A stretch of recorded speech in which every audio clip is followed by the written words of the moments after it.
The death of Cyrus the Great in 530 BC marked not an end, but a transformation of the ancient world's most formidable military machine.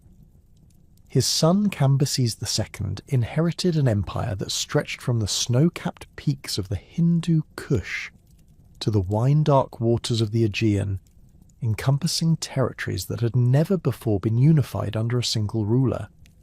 The Achaemenid Empire stood as the culmination of nearly 3 decades of relentless expansion, built upon military innovations and administrative genius that would influence imperial governance for centuries to come.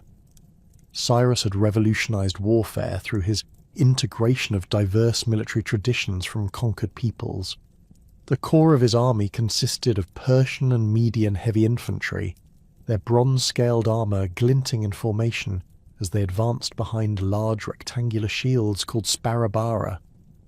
These troops carried long spears and short swords, trained from childhood in the dual arts of archery and close combat that defined Persian military culture.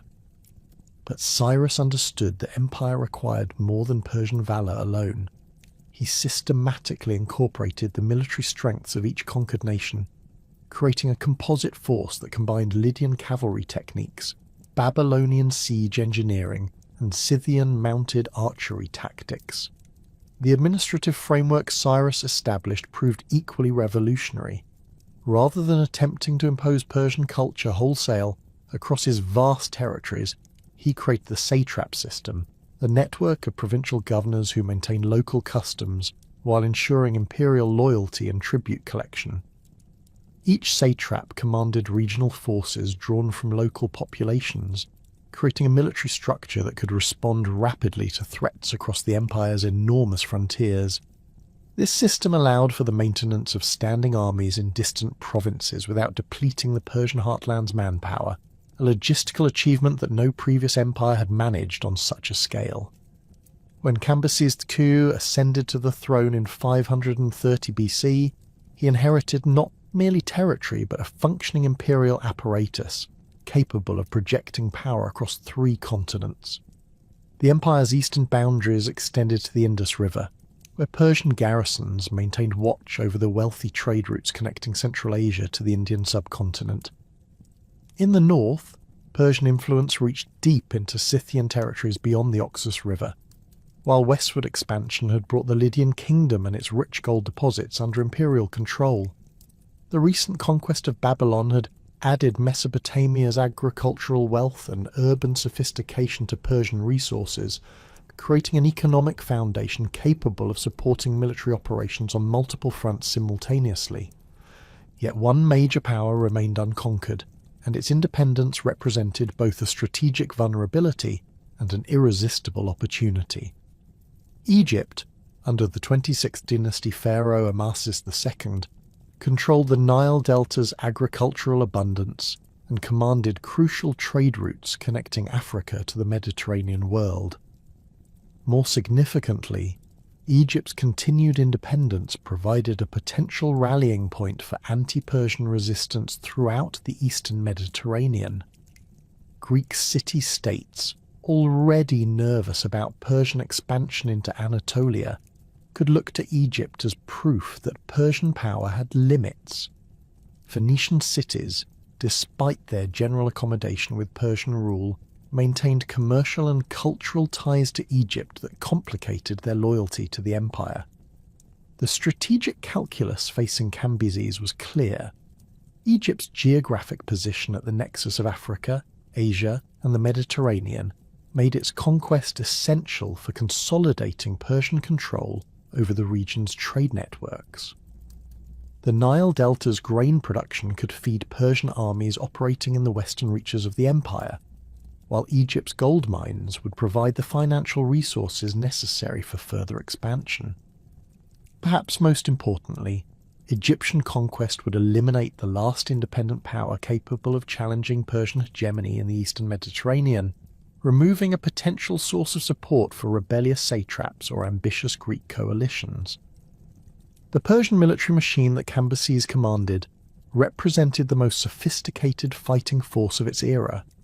At its core stood the Immortals, an elite unit of exactly 10,000 heavy infantry whose ranks were immediately replenished whenever casualties occurred, maintaining the unit's mystique of invincibility.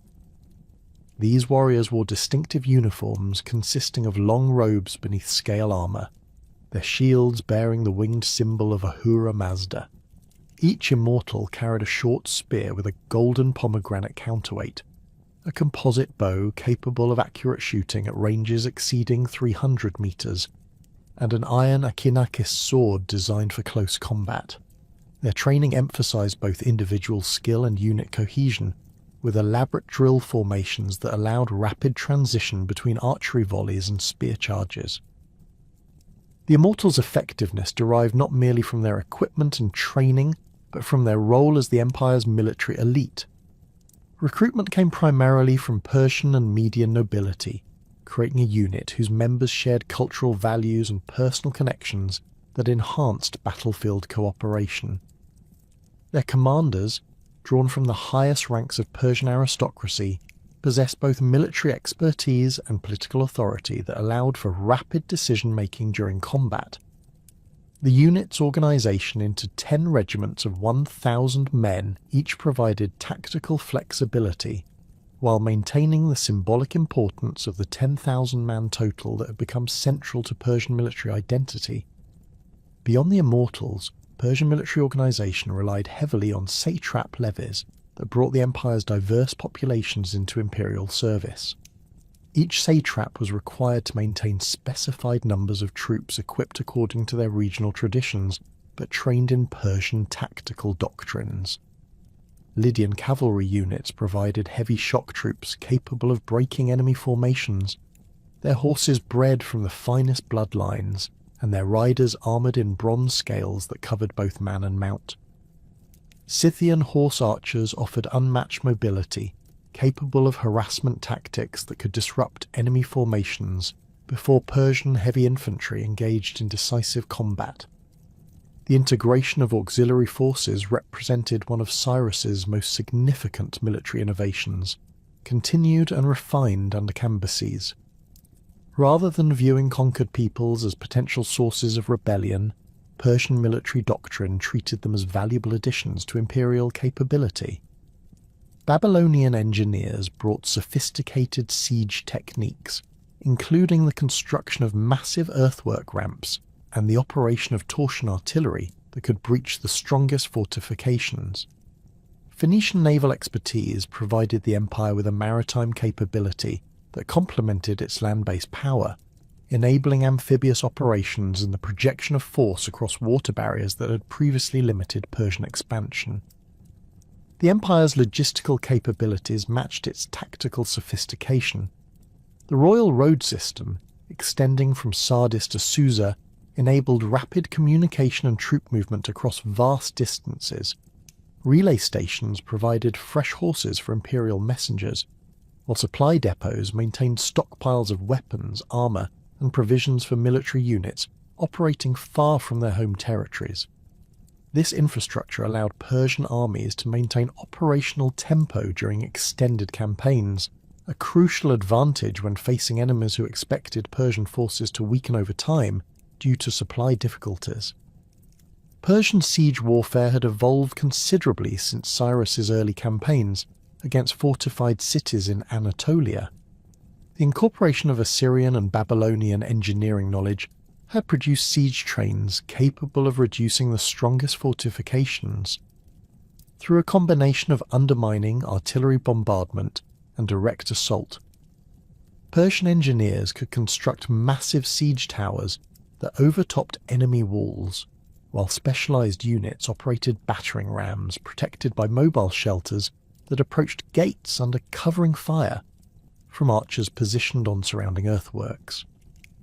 The empire's naval capabilities, while initially limited, had expanded significantly through the incorporation of Phoenician and Lydian maritime expertise. Persian admirals commanded fleets capable of supporting amphibious operations and maintaining sea lines of communication essential for campaigns in coastal regions. These naval forces consisted primarily of triremes and pentaconters, crewed by experienced sailors from maritime provinces. Their bronze-reinforced rams capable of sinking enemy vessels, while their deck-mounted catapults provided artillery support for land operations. As Cambyses surveyed his inheritance in 530 BC, he commanded military resources that dwarfed those of any potential opponent. The empire's population exceeded 20 million, providing a manpower base that could sustain prolonged military operations while maintaining agricultural production and urban commerce. The tribute system generated enormous revenues that funded professional military units, sophisticated equipment production, and the infrastructure necessary for rapid military deployment across continental distances. The timing for Egyptian conquest appeared optimal. Pharaoh Amasis II, despite his diplomatic skills and domestic popularity, commanded military forces that relied heavily on Greek mercenaries, whose loyalty could be questioned when facing overwhelming Persian numbers. Egypt's traditional military advantages, the Nile's natural defensive barriers, and the desert's protection against invasion had been neutralized by Persian innovations in logistics and siege warfare. The empire's recent consolidation of Mesopotamian territories provided secure bases for launching operations against Egypt, while Phoenician naval support could prevent Egyptian forces from receiving external assistance.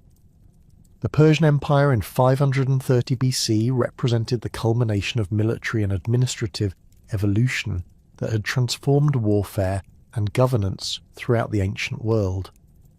Cambyses inherited not merely an army, but a comprehensive system for projecting power, maintaining control, and integrating conquered territories into a functioning imperial structure. The conquest of Egypt would complete this system's development, eliminating the last independent power capable of challenging Persian dominance and establishing the Achaemenid Empire as the undisputed master of the known world. The invasion of Egypt began in earnest during the spring of 526 BC, when Persian advance forces crossed the Sinai Peninsula and established forward bases near the ancient fortress city of Pelusium. Cambyses had spent months preparing for this campaign, assembling a massive invasion force that drew contingents from across the empire. The Persian king understood that Egypt's conquest required more than military superiority. It demanded a demonstration of overwhelming force that would convince Egyptian nobles and priests that resistance was futile. The Persian invasion army represented the largest military force ever assembled for operations in northeastern Africa. At its core marched 20,000 immortals, their ranks filled to capacity and reinforced with additional Persian heavy infantry drawn from the empire's heartland provinces. Median cavalry units, numbering approximately 8,000 mounted warriors, provided reconnaissance and rapid strike capabilities essential for operations in Egypt's open desert terrain. Lydian heavy cavalry added another 4,000 horsemen, their bronze-scaled armour and long lances designed for shock combat against Egyptian chariot formations. The siege train accompanying this force demonstrated Persian engineering capabilities at their most sophisticated. Babylonian specialists had constructed dozens of massive siege engines, including torsion catapults capable of hurling stones weighing over 100 pounds across distances exceeding 400 metres.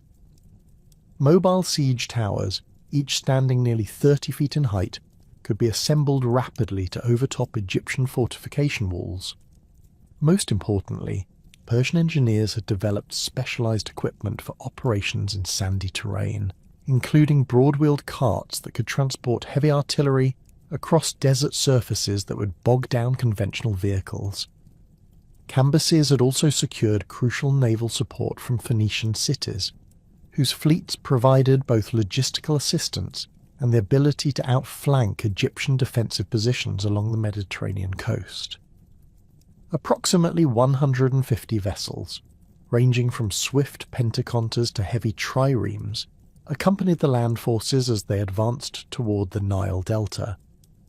These ships carried additional supplies, siege equipment, and reserve troops while maintaining the capability to support amphibious operations if Egyptian forces attempted to establish defensive lines along the delta's waterways.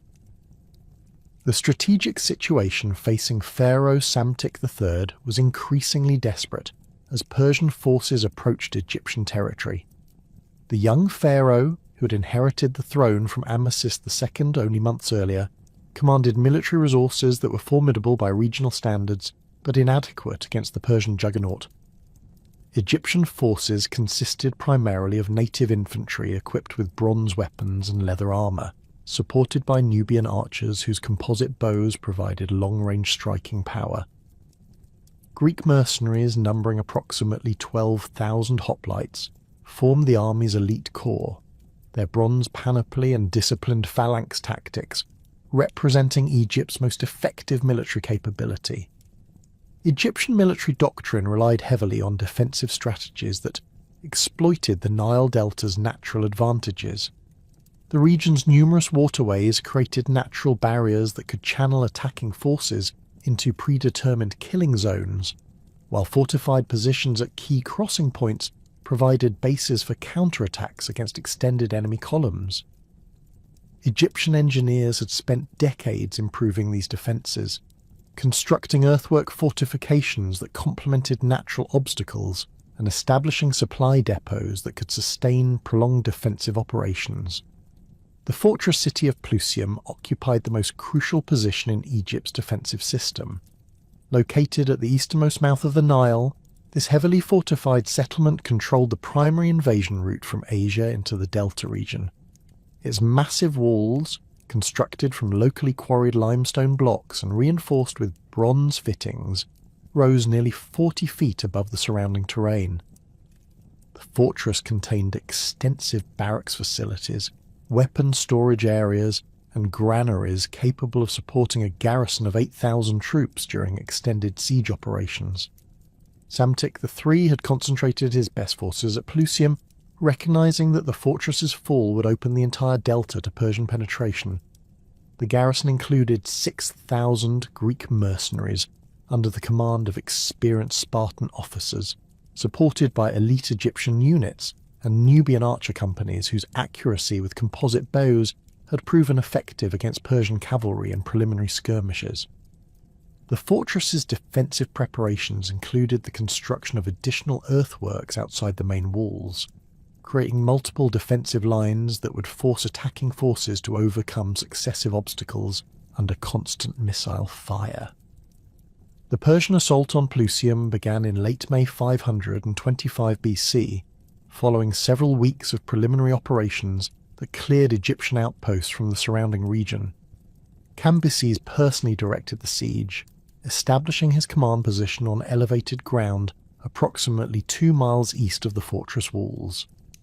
From this vantage point, the Persian king could observe the entire battlefield, while remaining close enough to issue tactical orders as combat developed. The initial Persian approach demonstrated the sophistication of their siege warfare capabilities. Engineers constructed massive earthwork ramps that gradually approached the fortress walls, their surfaces protected by wooden mantlets that shielded workers from Egyptian missile fire. Simultaneously, Persian artillery units established firing positions that subjected the fortress to continuous bombardment, their stone projectiles systematically weakening wall sections while suppressing defensive fire from Egyptian archers positioned along the ramparts. Persian tactical doctrine during the siege emphasized the coordinated employment of multiple attack methods rather than relying on any single approach. While siege engines battered the walls and engineers worked to undermine their foundations, assault troops maintained constant pressure through escalade attempts that prevented Egyptian defenders from concentrating their forces against the primary breach points. This multifaceted approach stretched Egyptian defensive capabilities beyond their breaking point, forcing garrison commanders to respond to simultaneous threats across multiple sectors of the fortress perimeter. The decisive breakthrough occurred during the siege's third week, when Persian undermining operations succeeded in collapsing a critical section of Pelusium's eastern wall. The breach, approximately 60 feet wide, created a gap that Persian assault troops could exploit despite fierce Egyptian resistance.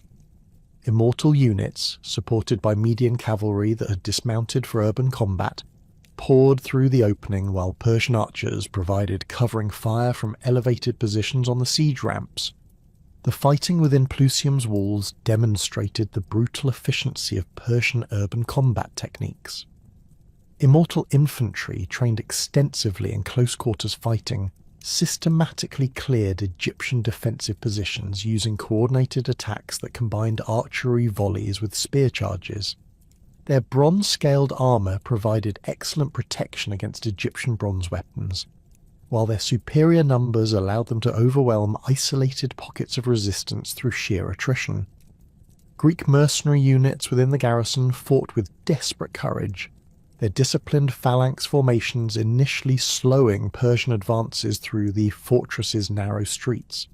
However, the confined urban environment negated many advantages of hoplite tactics, while Persian numerical superiority enabled flanking maneuvers that gradually fragmented Greek defensive lines. The final resistance centered around the fortress's central citadel, where approximately 2,000 Egyptian and Greek troops made their last stand before being overwhelmed by converging Persian assault columns. The fall of Plusium on June 15th, 525 BC, effectively ended organised Egyptian resistance in the Delta region. Persian forces had demonstrated their ability to reduce Egypt's strongest fortification through systematic siege operations, while the destruction of Psamtik III's best troops eliminated the core of Egyptian military capability. The psychological impact proved equally devastating, as news of Plusium's fall convinced many Egyptian nobles that continued resistance would only result in unnecessary destruction.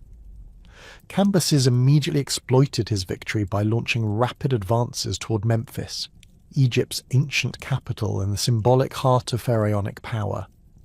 Persian cavalry units, free from siege duties, swept across the Delta region to secure key settlements and prevent the formation of new Egyptian defensive lines. The speed of this advance reflected careful Persian planning, as supply columns and siege equipment followed predetermined routes that had been scouted during the months preceding the invasion. The Battle of Pelusium's aftermath revealed the comprehensive nature of Persian strategic planning. Rather than simply occupying captured territory, Persian administrators immediately began implementing governmental structures that would ensure long-term imperial control.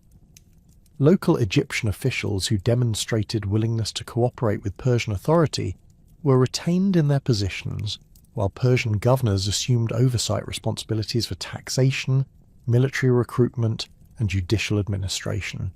The march toward Memphis proceeded with minimal resistance, as Egyptian forces lacked both the numbers and the strategic positions necessary to contest Persian advances across the Delta's open terrain.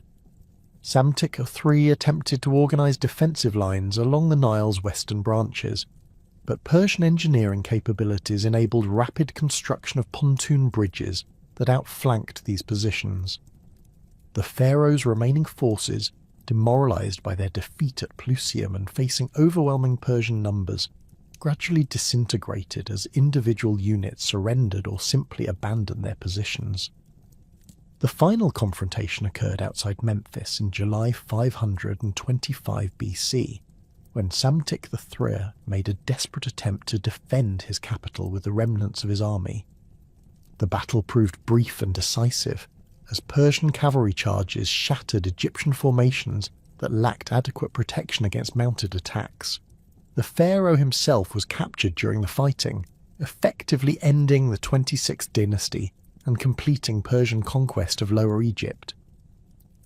Cambyses' entry into Memphis marked a crucial transition in his approach to Egyptian governance.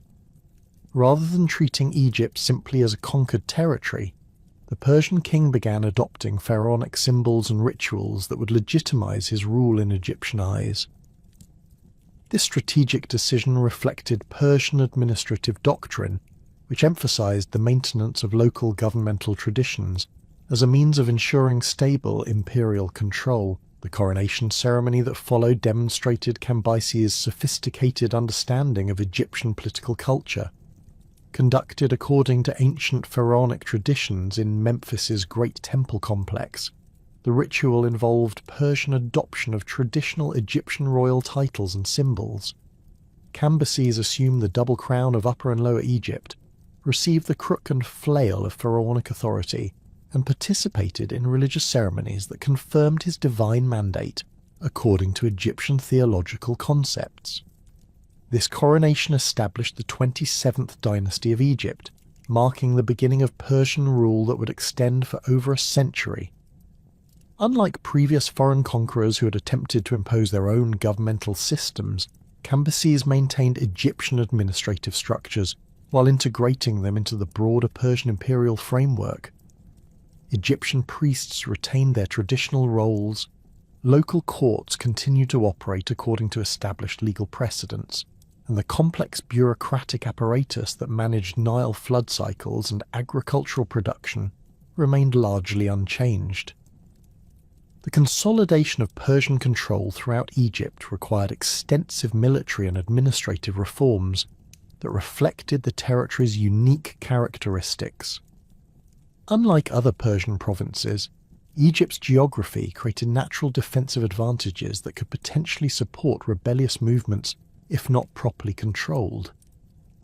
The Nile River system provided both transportation routes and defensive barriers, while the surrounding deserts offered refuge for hostile forces that might escape direct Persian supervision. Persian military dispositions reflected these geographic realities through the establishment of strategic garrisons at key positions throughout the Nile Valley. Memphis received a permanent garrison of 5,000 troops, including 2,000 immortals, whose presence symbolized imperial authority while providing rapid response capability against potential uprisings. Similar forces occupied Thebes in Upper Egypt, ensuring Persian control over the region's wealthy temples and agricultural estates. The Nile Delta received particular attention due to its agricultural importance and proximity to potential external threats. Persian engineers constructed a series of fortified positions that controlled major waterways while providing bases for rapid deployment against rebellious settlements. These installations included not only military barracks but also administrative centres that managed tax collection, legal proceedings, and the complex irrigation systems essential for delta agriculture. Persian naval forces established permanent bases along Egypt's Mediterranean coast, maintaining fleets capable of intercepting potential assistance to rebellious movements while supporting imperial communications with other provinces. These naval installations included shipyards for vessel maintenance and construction, supply depots for extended operations, and training facilities for Egyptian recruits who would supplement Persian maritime capabilities. The administrative integration of Egypt into the Persian Empire required careful balance between imperial efficiency and local traditions. Cambyses appointed Persian satraps to oversee provincial administration, while retaining Egyptian officials in positions requiring specialized knowledge of local conditions. This dual system enabled effective imperial control, while maintaining the technical expertise necessary for managing Egypt's complex agricultural and religious systems. Persian taxation policies in Egypt reflected the territory's exceptional agricultural productivity, while avoiding the excessive demands that might provoke rebellion. The tribute assessment, established at approximately 400 talents of silver annually, represented a significant but sustainable burden that left sufficient resources for local economic development. Additionally, Egypt was required to provide specified quantities of grain for imperial military operations, leveraging the Nile Valley's agricultural surplus to support Persian forces operating in other provinces. The success of Persian administrative policies became evident in the rapid stabilization of Egyptian society following the conquest. Trade resumed along traditional routes. Agricultural production continued according to established patterns, and urban centres maintained their economic functions without significant disruption. This stability reflected both Persian administrative competence and Egyptian recognition. that Persian rule offered advantages over the political uncertainty that had characterized the final years of the 26th dynasty. With Egypt's conquest complete and administrative system functioning effectively, Cambyses began developing ambitious plans for further expansion that would extend Persian dominion into regions that had never experienced imperial control. The king's strategic vision encompassed three primary targets: Nubia to the south, Libya to the west, and the mysterious lands beyond the Western Desert that Greek travellers described in fragmentary accounts. Nubia represented the most immediately achievable target, as its gold mines and ivory trade routes offered substantial economic rewards for successful conquest. The region's military capabilities appeared limited compared to Persian resources, while its geographic position along the Nile provided natural invasion routes that Persian forces could exploit using established logistical systems. Preliminary reconnaissance missions had already established contact with Nubian tribal leaders, some of whom appeared willing to negotiate tributary relationships rather than face direct military confrontation. The Libyan territories presented more complex challenges, but equally attractive opportunities.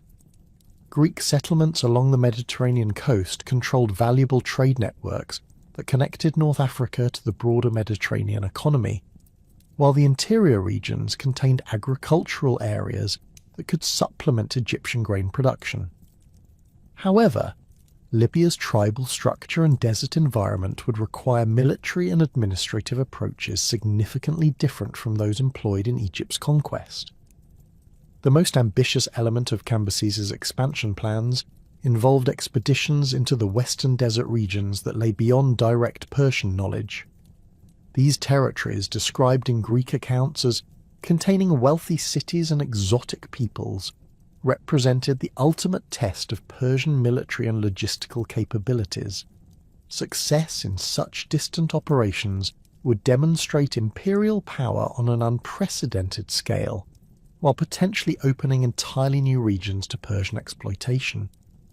The consolidation of Persian authority in Egypt during the summer of 525 BC provided Cambyses with unprecedented opportunities for territorial expansion, but the king's ambitions extended far beyond mere military conquest. The Persian ruler recognized that lasting imperial control required not only military dominance, but also religious legitimacy that would resonate with conquered populations and neighbouring powers. This understanding led Cambyses to focus his attention on the Oracle of Ammon at Siwa Oasis, a religious institution whose influence extended throughout North Africa and the eastern Mediterranean world. The Oracle of Ammon occupied a position of extraordinary significance in the ancient religious landscape, rivaling even the famous Oracle of Apollo at Delphi in terms of political influence and international recognition. Located approximately 300 miles west of Memphis across the harsh Libyan desert, Siwa Oasis served as the primary cult center for the Egyptian deity Amun-Ra, whose worship had evolved to incorporate Greek religious elements that identified the god with Zeus. This syncretic development had transformed the oracle into a religious authority that transcended traditional ethnic and cultural boundaries, making its pronouncements relevant to Greek city-states, Libyan tribes, and Egyptian populations alike. The physical setting of Siwa Oasis contributed significantly to the oracle's mystique and perceived divine authority. The oasis itself appeared as an almost miraculous phenomenon in the midst of seemingly endless desert expanses, its freshwater springs and date palm groves creating a verdant sanctuary that contrasted dramatically with the surrounding wasteland. Ancient visitors described their approach to Siwa as a journey from death to life, with the oasis's emergence from the desert horizon serving as tangible evidence of divine intervention in the natural world. The temple complex at Siwa reflected centuries of architectural development that combined Egyptian religious traditions with local Berber construction techniques. The primary sanctuary, constructed from locally quarried limestone blocks, featured massive walls decorated with hieroglyphic inscriptions that recorded the oracle's most significant pronouncements throughout its history. These inscriptions included predictions that had influenced major political decisions across the Mediterranean world, establishing the oracle's reputation for prophetic accuracy that attracted pilgrims from distances exceeding 1,000 miles. The oracle's political significance derived largely from its role in legitimizing pharaonic authority throughout Egyptian history. For over 8 centuries, Egyptian rulers had sought divine confirmation of their royal status through pilgrimages to Siwa, where the god Amun-Ra would allegedly recognize legitimate pharaohs through mystical communications interpreted by the temple's priests. This tradition had created a powerful association between the oracle's approval and political legitimacy that extended beyond Egypt to influence perceptions of royal authority throughout the region. The priesthood at Siwa maintained elaborate rituals that enhanced the oracle's reputation for supernatural insight and divine connection. The primary ceremony involved the presentation of questions to a golden statue of Amun-Ra, which priests claimed would respond through subtle movements that indicated divine approval or disapproval. These movements, interpreted by specially trained priests who claimed hereditary abilities to understand divine communications, provided the basis for oracular pronouncements that could influence major political and military decisions. Greek involvement with the Oracle of Ammon had begun during the 7th century BC, when colonial expeditions to Cyrenaica brought Greek settlers into contact with Libyan tribes who revered the oracle's authority. These early encounters led to the identification of Amun-Ra with Zeus, creating a religious synthesis that made the oracle accessible to Greek religious sensibilities while maintaining its distinctively African character. Greek pilgrims began making regular journeys to Siwa, seeking divine guidance for both personal and political questions that reflected the oracle's growing influence in Mediterranean affairs. The oracle's reputation for political prophecy had been enhanced by several remarkably accurate predictions that had shaped major historical events. During the 6th century BC, the oracle had correctly predicted the outcome of conflicts between Greek city-states and Persian forces in Anatolia, establishing its credibility among Greek political leaders who subsequently consulted Siwa before making crucial strategic decisions. Similarly, the oracle's pronouncements regarding Egyptian dynastic succession had proven accurate on multiple occasions, reinforcing its reputation for supernatural insight into political developments. Cambyses understood that securing the Oracle of Ammon's recognition would provide crucial legitimacy for Persian rule in Egypt, while potentially influencing political attitudes throughout North Africa and the Eastern Mediterranean. The oracle's approval would demonstrate divine sanction for Persian authority that transcended mere military conquest, creating a religious foundation for imperial rule that could enhance long-term stability in newly conquered territories. Moreover, the oracle's international reputation meant that its recognition of Persian legitimacy would influence perceptions of imperial power among potential enemies and allies throughout the region. The Persian king's religious motivations reflected sophisticated understanding of ancient Near Eastern political theology, which emphasized the divine basis of royal authority and the importance of religious legitimacy in maintaining imperial control. Persian political doctrine, inherited from earlier Mesopotamian traditions, recognized that successful rulers required both military capability and divine approval, with religious sanction serving as a crucial component of political stability. Cambyses had observed this principle throughout his father's reign, noting how Cyrus had consistently sought religious legitimacy from conquered peoples' deities as a means of consolidating imperial authority. The specific case of Egypt presented unique challenges that made religious legitimacy particularly important for long-term Persian control. Egyptian political culture placed extraordinary emphasis on pharaonic divinity, with royal authority deriving from the ruler's identification with various Egyptian deities who governed different aspects of cosmic order. This theological framework meant that Persian rule would remain fundamentally unstable unless it could demonstrate divine sanction according to Egyptian religious principles, making the Oracle of Ammon's approval essential for establishing legitimate authority over Egyptian populations. Persian intelligence gathering regarding Western trade routes had begun during the initial phases of Egyptian conquest, as Cambyses recognized that successful expansion beyond the Nile Valley would require detailed knowledge of desert geography and tribal politics. Persian reconnaissance units, operating under cover of diplomatic missions to various Libyan tribes, had systematically mapped caravan routes that connected Egypt to Mediterranean coastal settlements and interior oasis communities. These operations revealed a complex network of trade relationships that linked North African populations through commercial exchanges involving gold, ivory, exotic animals, and luxury goods. Egyptian priests proved particularly valuable sources of information regarding Western territories, as their religious duties had brought them into contact with pilgrims and traders from throughout North Africa.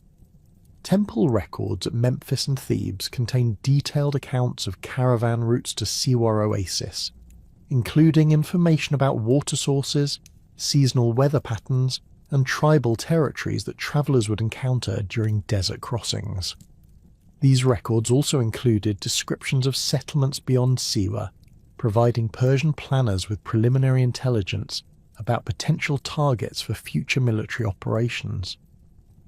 Libyan tribal representatives who visited Egyptian trading centres provided additional intelligence about political conditions in Western territories. These tribal leaders described complex alliances and conflicts among various Berber groups, revealing opportunities for Persian diplomatic intervention that could facilitate military operations through the recruitment of local allies. Their accounts also included descriptions of Greek colonial settlements along the Mediterranean coast, providing Persian strategists with intelligence about potential enemies who might resist imperial expansion into their territories. The intelligence gathered through these various sources revealed that successful operations in Western territories would require military capabilities significantly different from those employed during Egypt's conquest. Desert warfare demanded specialized equipment and tactics that could function effectively in environments characterized by extreme temperatures, limited water sources, and terrain that favored mobility over conventional siege operations. Persian military planners began developing logistical systems capable of supporting large military forces during extended desert campaigns, drawing upon experience gained during operations in Central Asian steppes and Mesopotamian desert regions. The recruitment process for the Western expedition began during the autumn of 525 BC, as Persian military commanders assembled forces specifically configured for desert operations. The core of this army consisted of 20,000 Persian and Median infantry, selected for their experience in arid environments and their proven ability to maintain discipline during extended campaigns in hostile territory. These troops received specialized training in desert survival techniques, including water conservation methods, navigation using celestial observations, and combat tactics adapted to sandy terrain that limited the effectiveness of conventional formations. Persian cavalry units designated for the expedition underwent extensive preparation that emphasized endurance and mobility rather than the shock tactics employed in conventional warfare. Approximately 8,000 mounted warriors, drawn primarily from eastern provinces with experience in desert operations, received training in long-range reconnaissance, rapid strike techniques, and the maintenance of horses under extreme environmental conditions. Their equipment included specialized saddles designed for extended riding, additional water containers, and lightweight armor that provided protection while minimizing heat retention in desert conditions. The expedition's logistical requirements demanded unprecedented planning and resource allocation that reflected the enormous distances involved in reaching Siwa Oasis and potential targets beyond. Persian quartermasters calculated that 50,000 troops would require approximately 15,000 camels, to transport necessary supplies, including water reserves sufficient for 10 days of desert travel, food provisions for extended operations, and military equipment ranging from siege engines to replacement weapons and armour. These calculations assumed the availability of water sources at Siwa Oasis, and the possibility of resupply through captured enemy resources or allied tribal support. The gathering of supplies in Memphis during late 525 BC transformed the ancient capital into a massive military depot that demonstrated Persian organizational capabilities on an unprecedented scale. Warehouses constructed along the Nile's banks contained vast quantities of preserved foods, including dried meat, hardtack bread, and concentrated grain preparations designed to provide maximum nutrition while minimizing weight and storage requirements. Weapon stockpiles included thousands of bronze-tipped arrows, iron spear points, and replacement armor components manufactured specifically for desert conditions. Water storage presented the expedition's most critical logistical challenge, as Persian planners recognized that inadequate hydration would prove more dangerous than enemy action during desert operations. Engineers designed specialized containers that could transport water efficiently while minimizing evaporation losses, including large ceramic vessels sealed with wax and smaller leather containers that individual soldiers could carry during combat operations. The total water transport capacity exceeded 2 million gallons, representing the minimum quantity necessary to sustain 50,000 troops during the anticipated journey to Siwa Oasis. The camel procurement process required extensive negotiations with Bedouin tribes throughout the eastern desert, as Persian military doctrine recognized that successful desert operations demanded animals specifically adapted to arid conditions. These negotiations involved not only the purchase of individual animals, but also agreements for tribal guides who possessed intimate knowledge of desert routes and seasonal conditions that could affect travel safety. The final agreement secured approximately 20,000 camels, along with 500 experienced desert guides, whose expertise would prove essential for navigation and logistical support. Persian engineering units prepared specialized equipment designed specifically for desert siege operations, recognizing that conventional artillery would prove inadequate for potential operations against fortified oasis settlements. These innovations included lightweight catapults that could be assembled rapidly using standardized components, portable rams designed for use against mud brick fortifications typical of desert architecture, and scaling equipment adapted for walls constructed without traditional defensive features. The engineering preparations also included tools for well digging and oasis development, anticipating the possibility of establishing permanent Persian bases in conquered territories. The recruitment of auxiliary forces reflected Persian recognition that successful desert operations required local knowledge and cultural understanding that imperial troops could not provide. Negotiations with various Libyan tribal groups resulted in agreements for approximately 5,000 auxiliary warriors whose desert experience and familiarity with regional political conditions would supplement Persian military capabilities.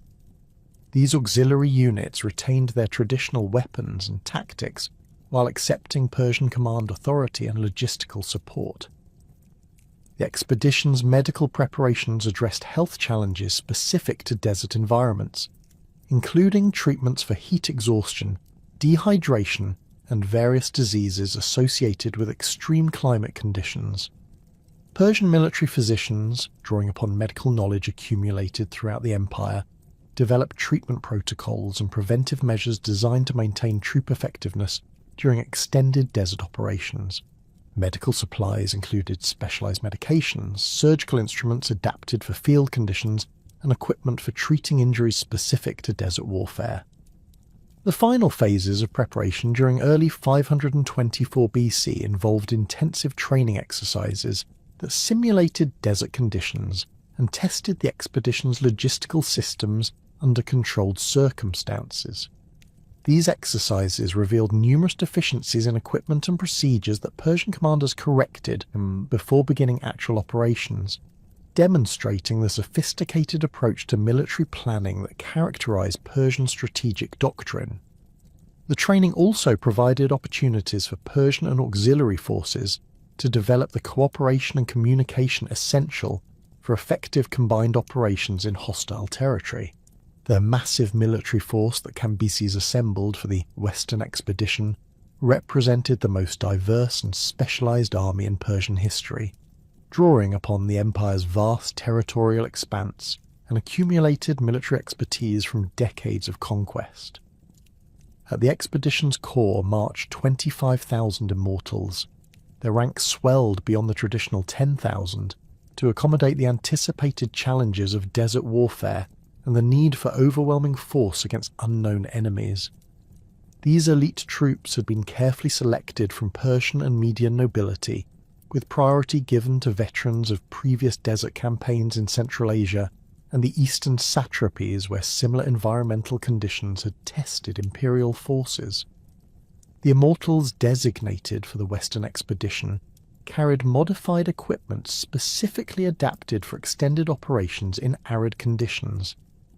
Their traditional scale armour had been lightened through the removal of unnecessary bronze plates, while maintaining protection for vital areas through reinforced leather backing that provided flexibility during long marches. Each warrior bore a composite bow constructed with horn and sinew components that remained functional despite extreme temperature variations, along with a reduced complement of arrows whose bronze points had been specially treated to prevent corrosion from desert sand.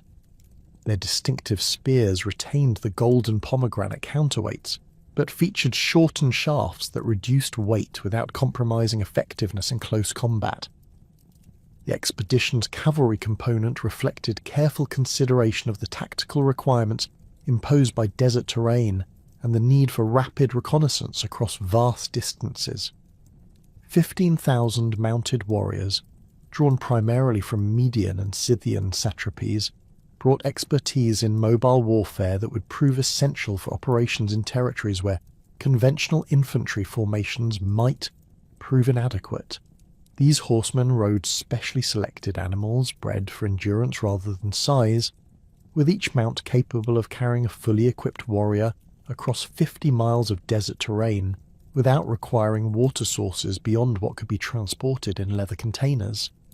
Median cavalry units retained their traditional equipment of scale armour and long lances, but adopted lighter shields constructed from wood and leather rather than the bronze-reinforced versions used in conventional warfare. Their horses wore protective cloths that shielded the animals from sand while allowing air circulation necessary for temperature regulation during daylight marches. Each cavalry regiment included specialised farriers and veterinarians whose expertise would prove crucial for maintaining animal health during the anticipated months of desert operations. Scythian horse archers provided the expedition with unmatched mobility and harassment capabilities that could prove decisive against enemies unfamiliar with their tactics. These warriors carried powerful composite bows capable of accurate shooting while mounted, along with specialised arrows designed for different tactical situations, including armour-piercing points for heavily protected enemies and broad-headed hunting arrows effective against unarmoured opponents. Their horses, smaller but more resilient than median mounts, had been conditioned through gradual exposure to increasingly arid conditions that simulated the environmental challenges they would face during actual operations. The inclusion of 8,000 Egyptian auxiliaries reflected Persian recognition that local knowledge would prove essential for successful operations in territories adjacent to the Nile Valley. These troops, recruited from upper Egyptian provinces with experience in desert conditions, brought familiarity with North African tribal customs and terrain features that could provide crucial advantages during combat operations. Egyptian units retained their traditional bronze weapons and leather armour, while adopting Persian organisational structures and tactical doctrines that emphasised coordination with imperial forces. Egyptian auxiliary forces included specialised units whose capabilities complemented Persian military strengths. 2,000 Nubian archers, renowned throughout the ancient world for their accuracy with composite bows, provided long-range striking power that could prove decisive during siege operations against fortified oasis settlements. Their weapons, constructed from African hardwoods and reinforced with imported horn components, could penetrate armour at ranges exceeding 300 metres, while maintaining accuracy sufficient for targeting individual enemies during combat. The expedition's engineering component consisted of 3,000 specialists drawn from Babylonian and Assyrian satrapies, whose expertise in siege warfare and construction would prove essential for operations against fortified positions in Western territories. These engineers brought portable equipment for rapid construction of siege engines, including prefabricated components that could be assembled into catapults, battering rams, and scaling towers using standardized fittings that simplified field operations.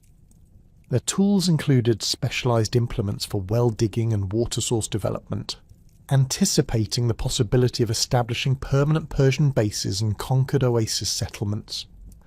Babylonian engineers had developed innovative solutions for the unique challenges posed by desert siege operations. Their equipment included lightweight artillery pieces constructed from laminated wood and bronze fittings that could be disassembled for transport and reassembled rapidly during combat operations. These weapons fired specially designed projectiles that remained effective despite sandy conditions, including incendiary arrows that could ignite wooden fortifications and stone shot that could breach mud brick walls typical of oasis architecture.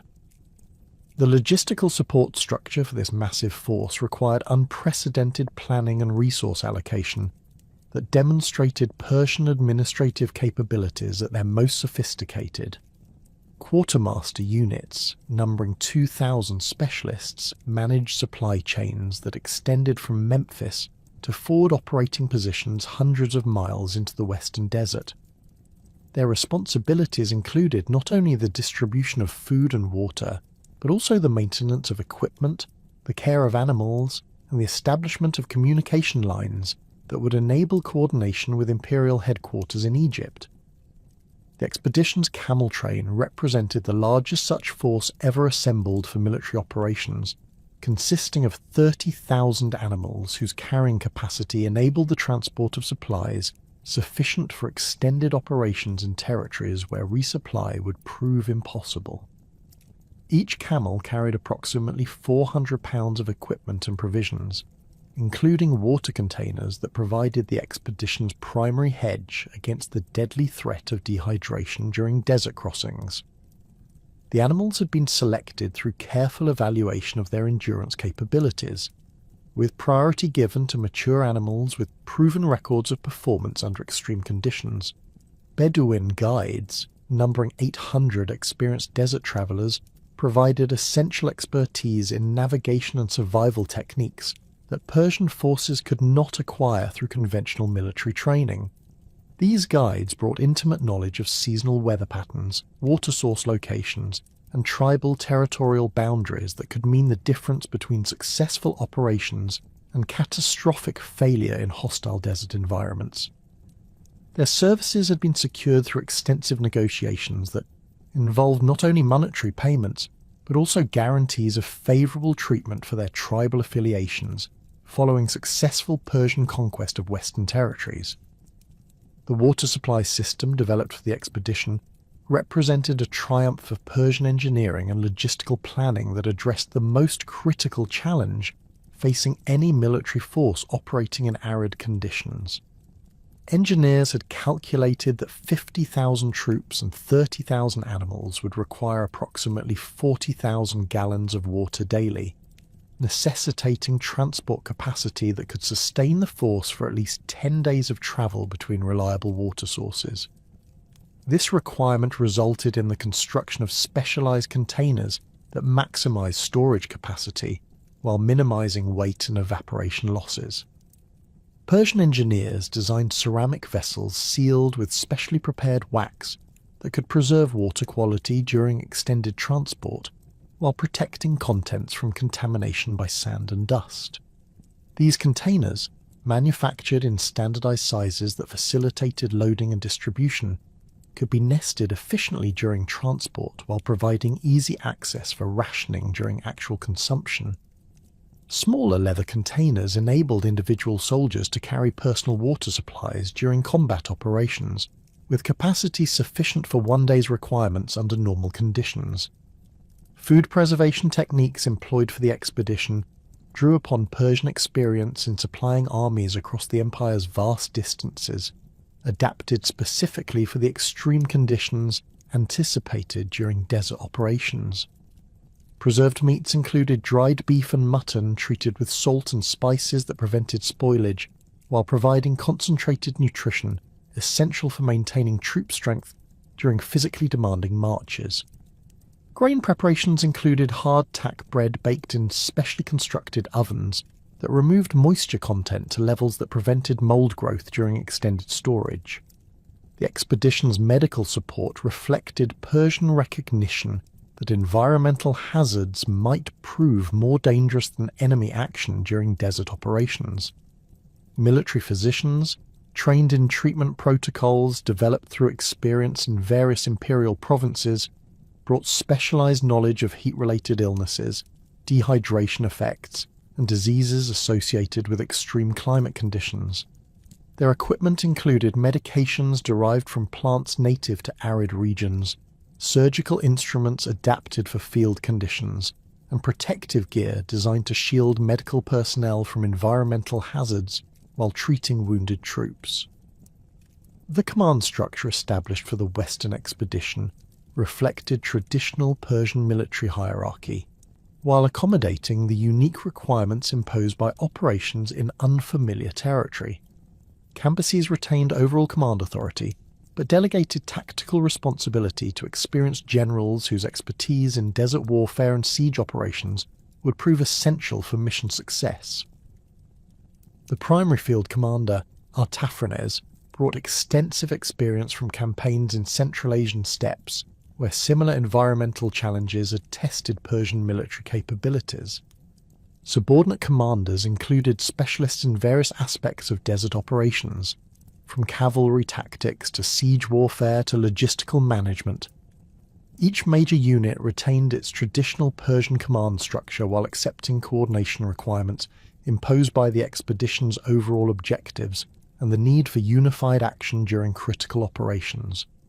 Communication protocols emphasized rapid information flow between units operating across extended distances, with mounted messengers providing links between forward elements and main force commanders. The religious preparations accompanying the expedition's organization demonstrated Persian recognition that divine favor would prove essential for success in such an ambitious undertaking. Zoroastrian priests conducted elaborate fire ceremonies that sought Ahura Mazda's blessing for the enterprise, while requesting protection from the evil influences that Persian theology associated with unknown territories. These ceremonies involved the sacrifice of white horses, whose blood was offered to ensure favorable winds and adequate water sources during the anticipated desert crossing.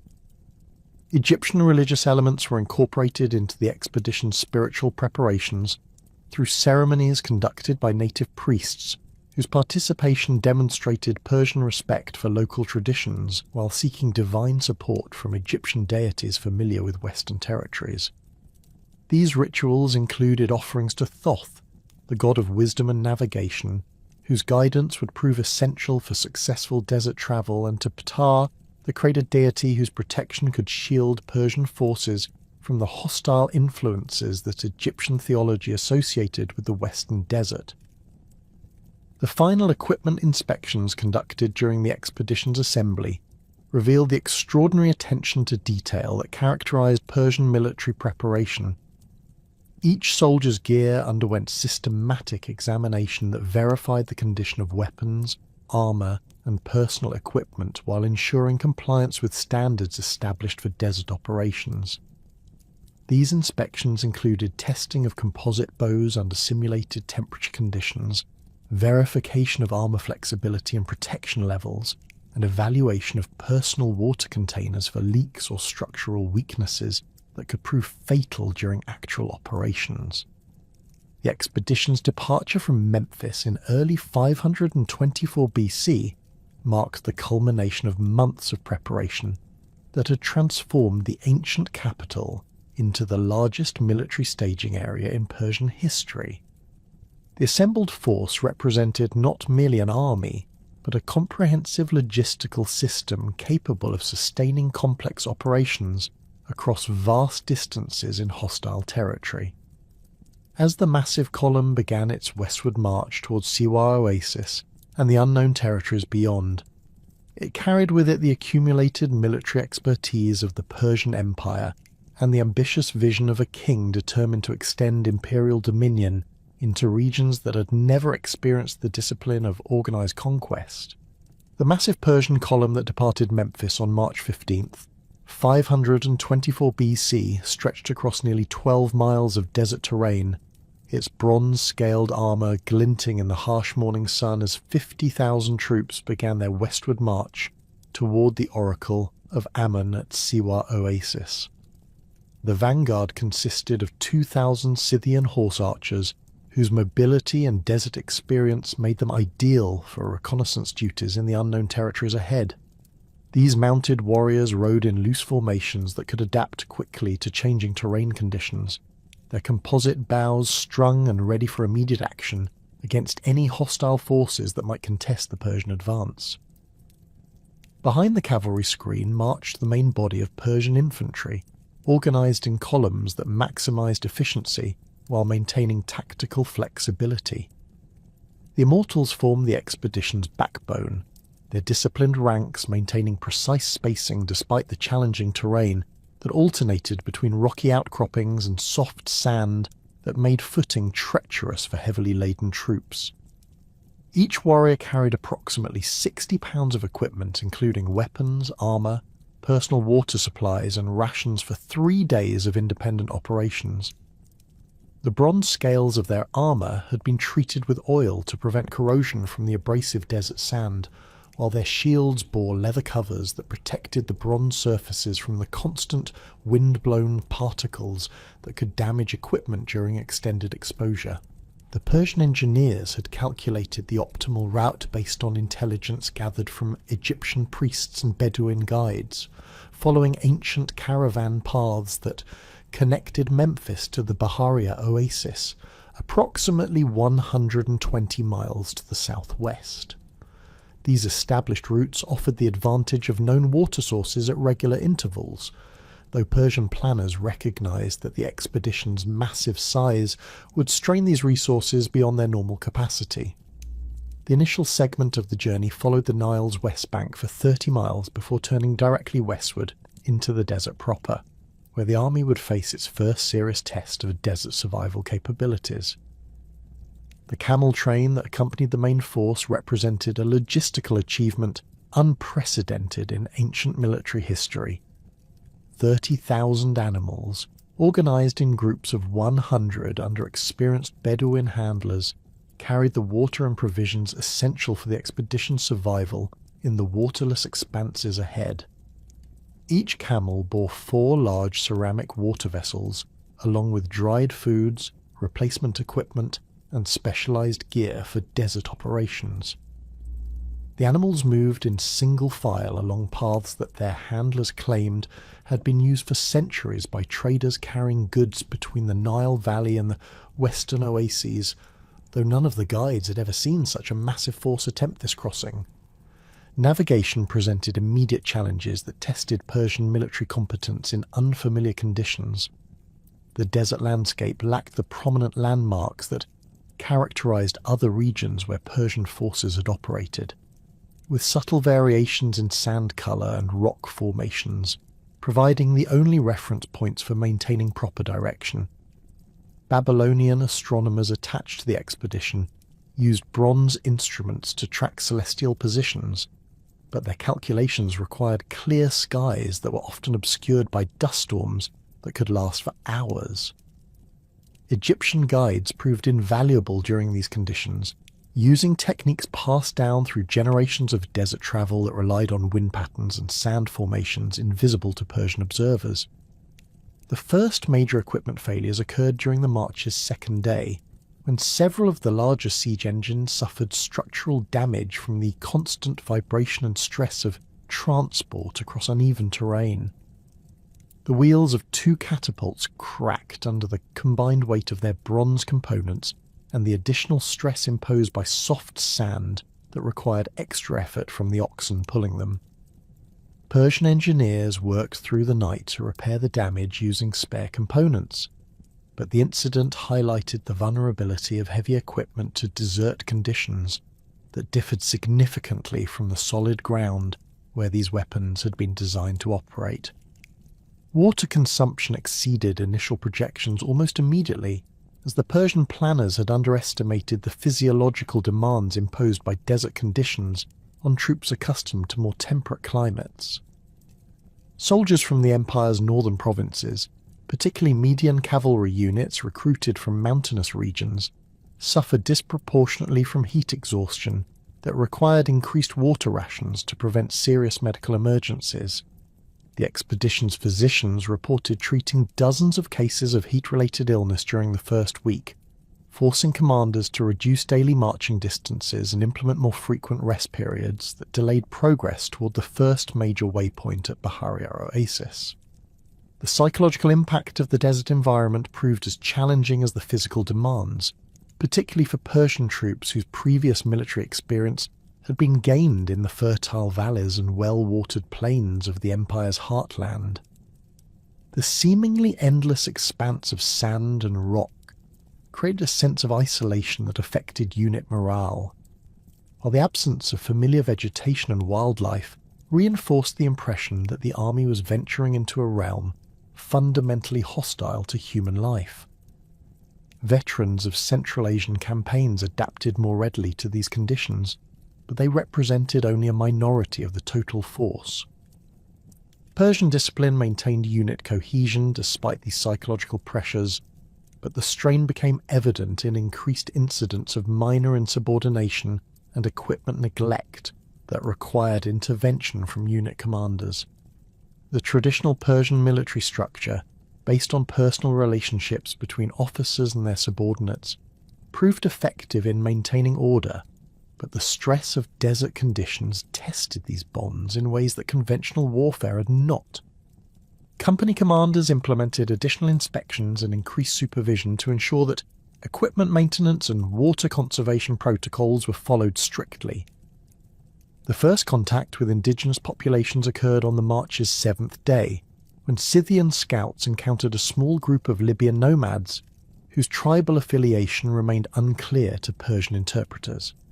These desert dwellers, numbering approximately 30 individuals including women and children, approached the Persian vanguard under circumstances that suggested they sought trade opportunities rather than military confrontation. Their camels carried goods including worked leather, bronze ornaments, and small quantities of gold dust that indicated access to mineral resources somewhere in the Western Territories. The negotiations that followed revealed the complex political situation that characterized the region's tribal structure. The nomads claimed allegiance to a confederation of tribes that controlled territory extending westward from the Nile Valley to the Mediterranean coast, but their descriptions of political relationships proved confusing to Persian diplomats accustomed to more centralized governmental structures. The tribal representatives spoke of chiefs whose authority fluctuated based on seasonal migration patterns and changing alliances that could shift rapidly in response to resource availability or external threats. Persian attempts to establish formal tributary relationship and encountered immediate difficulties rooted in cultural misunderstandings that neither side could easily resolve. The nomads appeared willing to provide information about water sources and safe routes in exchange for trade goods, but they rejected Persian demands for submission to imperial authority as incomprehensible within their traditional political framework. Their society recognized personal loyalty to specific leaders rather than abstract concepts of territorial sovereignty, making it impossible for them to commit their entire tribal confederation to Persian service. The tribute demands presented by Persian negotiators further complicated these discussions, as the nomads possessed few resources that matched Persian expectations for imperial taxation. Their wealth consisted primarily of livestock and knowledge, rather than the agricultural surpluses or manufactured goods that formed the basis of tribute collection in other provinces. Persian officials struggled to develop assessment methods that could extract meaningful contributions from populations whose economic activities differed fundamentally from those in settled agricultural regions. Growing tensions became apparent when Persian demands for guides and detailed route information met with evasive responses that suggested the nomads were concealing crucial intelligence about conditions ahead. Tribal representatives claimed that their knowledge extended only to the next major oasis, requiring consultation with other groups before providing information about more distant territories. This pattern of limited cooperation frustrated Persian commanders who needed comprehensive intelligence for planning future operations, while the nomads appeared increasingly concerned about the implications of providing assistance to such a massive foreign military force. The cultural divide between Persian imperial administration and nomadic social organization created communication problems that persisted despite the availability of interpreters familiar with various Libyan dialects. Persian concepts of military discipline, taxation, and territorial control translated poorly into languages and cultural frameworks that emphasized personal relationships and seasonal resource sharing. The nomads' apparent inability to provide definitive answers about political authority in Western territories reflected genuine differences in social organization rather than deliberate deception. But Persian officials interpreted these responses as evidence of unreliability or potential hostility. The expedition's encounter with these nomads provided valuable intelligence about conditions ahead, while highlighting the challenges that would face Persian forces operating in territories where conventional diplomatic and administrative approaches might prove inadequate. The nomads described water sources at irregular intervals that would require careful planning to reach safely, while their accounts of tribal territories suggested a complex political landscape that could either facilitate or obstruct Persian advances, depending on how successfully imperial diplomats could navigate local customs and expectations. The march toward Bahariya oasis continued under increasingly difficult conditions as the army penetrated deeper into the western desert. Daytime temperatures exceeded 100 degrees Fahrenheit, forcing commanders to implement night marching schedules that reduced heat exposure but created new challenges for navigation and unit coordination. The Persian troops adapted gradually to these conditions, but the physical demands of moving heavy equipment across soft sand while maintaining combat readiness strained the expedition's capabilities in ways that had not been fully anticipated during the planning phases. Equipment modifications became necessary as desert conditions revealed weaknesses in gear designed for different environments.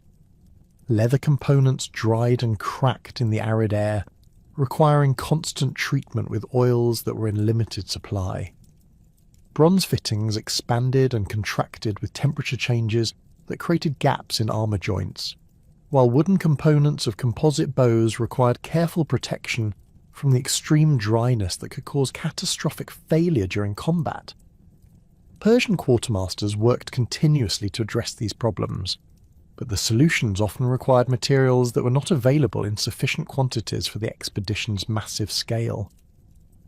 The water supply situation remained precarious despite careful rationing protocols that limited each soldier to 2 quarts daily for all purposes, including drinking, cooking, and equipment maintenance. This allocation provided barely adequate hydration under normal conditions, but left no margin for increased consumption during periods of intense physical activity or medical emergencies.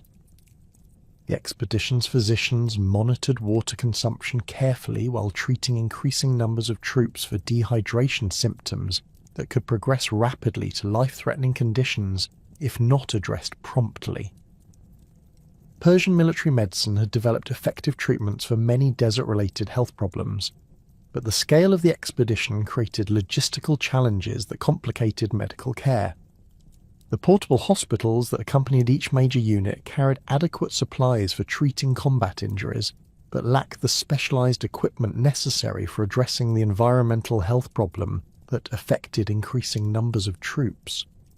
Medical personnel adapted their procedures to desert conditions while requesting additional supplies from the main logistics train, but these resources were limited and could not be easily replaced if exhausted.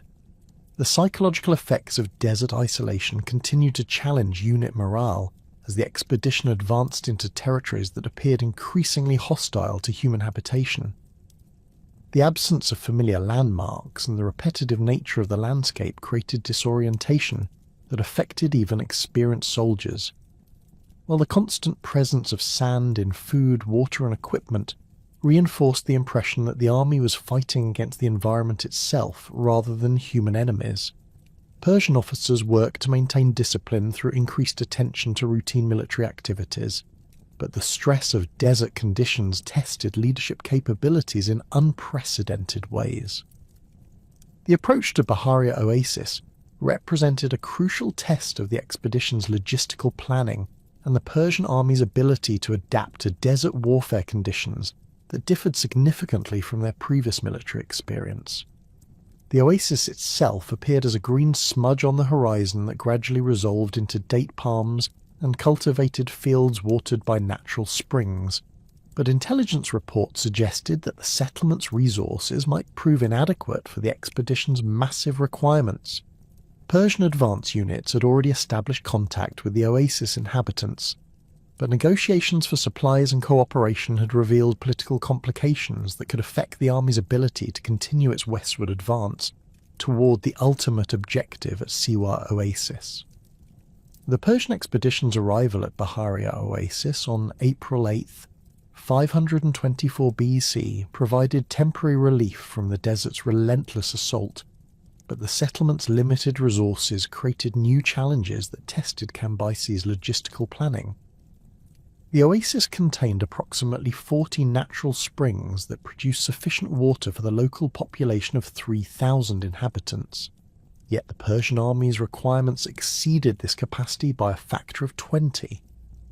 Local administrators, overwhelmed by the sudden appearance of 50,000 foreign troops, struggled to negotiate supply agreements while maintaining enough resources to sustain their own community through the approaching summer months. The oasis settlement consisted of mud brick buildings clustered around the primary water sources, with date palm groves extending outward in carefully maintained patterns that maximised agricultural productivity. Persian engineers immediately began surveying the water sources to determine sustainable extraction rates, discovering that several springs showed signs of stress from increased demand that had begun even before the main army's arrival. The advance unit's consumption had already lowered water levels in 2 smaller springs, forcing local inhabitants to modify their irrigation schedules to prevent permanent damage to their agricultural systems. Persian negotiations with the oasis leadership revealed political complexities that reflected the broader challenges facing imperial expansion into territories with decentralized governmental structures. The settlement operated under a council system where decisions required consensus among representatives from various family groups, making it impossible to secure rapid agreements for the massive supply requirements that the expedition demanded. Each family controlled specific agricultural plots and water rights that could not be transferred without extended discussions that Persian commanders found frustratingly slow given their operational timeline. The water crisis intensified during the expedition's second day at Baharia, when Persian consumption exceeded the spring's daily output by approximately 15,000 gallons. Engineers implemented emergency rationing measures that reduced individual allocations to 1 quart per soldier, barely sufficient to prevent dehydration under the extreme heat conditions that characterized the desert environment. Medical personnel reported increasing cases of heat exhaustion among troops who had expected adequate water supplies at the oasis, forcing commanders to consider extending their stay beyond the planned 3-day resupply period. Local inhabitants provided crucial intelligence about the route to Siwa Oasis, describing a journey that would require 7 to 10 days across terrain that offered no reliable water sources between the two settlements. Tribal guides familiar with this route emphasized the critical importance of timing, explaining that seasonal wind patterns could create sandstorms that made navigation impossible, while dramatically increasing water consumption through respiratory stress and equipment maintenance requirements. The optimal travel window occurred during the late spring months when temperatures remained manageable and prevailing winds from the north provided some cooling relief during daylight marches. The Persian advance guard departed Baharia on April 12th, consisting of 5,000 troops under the command of General Artafrinas, whose experience in Central Asian desert operations made him the logical choice to lead the most dangerous phase of the expedition. This force carried water supplies calculated for 12 days of independent operations, providing a safety margin that could accommodate unexpected delays or increased consumption due to combat operations. The advance guard's mission involved securing the route to Siwa Oasis, while establishing communication links that would guide the main force during its subsequent advance. Herodotus recorded that the advance guard maintained regular communication with the main force for the first 4 days of their march, with mounted messengers returning to Baharia at predetermined intervals to report progress and confirm that the route remained passable. These communications described normal desert travel conditions with moderate temperatures and steady northerly winds that facilitated navigation using celestial observations. The troops' morale remained high despite the physical demands of desert marching, while equipment performance met expectations established during the earlier phases of the expedition. The last confirmed message from the advance guard reached Baharia on April 16th, reporting their position as approximately halfway to Siwa Oasis near a distinctive rock formation that local guides had identified as a crucial navigation landmark. This communication indicated that the force was maintaining its planned schedule while encountering no significant obstacles or hostile activity from local populations. Water consumption remained within acceptable parameters, and the troops showed no signs of the heat-related illnesses that had affected some units during the march from Memphis. The meteorological conditions that would prove catastrophic for the Persian expedition began developing during the night of April 16th. 17, when atmospheric pressure changes indicated the approach of a massive weather system from the southwest. Desert meteorology in the western desert involves complex interactions between seasonal temperature variations, pressure differentials created by the Mediterranean Sea's proximity, and the vast thermal mass of the Saharan interior that can generate extreme weather phenomena with little advance warning. Sandstorms in this region typically result from temperature differentials that create powerful convection currents capable of lifting enormous quantities of sand and dust to altitudes exceeding 10,000 feet. These storms can extend across hundreds of square miles while maintaining wind velocities that surpass 60 miles per hour, creating conditions that reduce visibility to zero while generating static electricity that affects both humans and animals. The abrasive particles carried by these winds can strip exposed skin and damage equipment, while the fine dust penetrates clothing and breathing apparatus to cause severe respiratory distress. The storm that engulfed the Persian advance guard on April 17th represented an extreme example of western desert meteorological phenomena, with wind velocities estimated at over 80 miles per hour and sand concentrations that created a wall of moving debris extending from ground level to heights that obscured the sun completely. Local Bedouin guides later described this storm as unprecedented in their collective memory, comparing its intensity to supernatural forces that their traditional beliefs associated with divine displeasure at foreign intrusion into sacred territories. The physical effects of such extreme sandstorms on military formations would have been devastating regardless of the troops' preparation and equipment.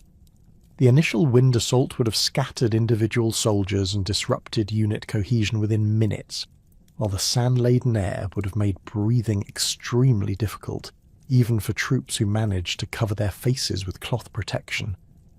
The static electricity generated by billions of sand particles would have created continuous lightning-like discharges that could panic horses and camels while interfering with metal equipment, including weapons and armour. Persian military doctrine emphasised maintaining unit integrity during adverse weather conditions, but the extreme nature of this sandstorm would have made conventional defensive measures inadequate.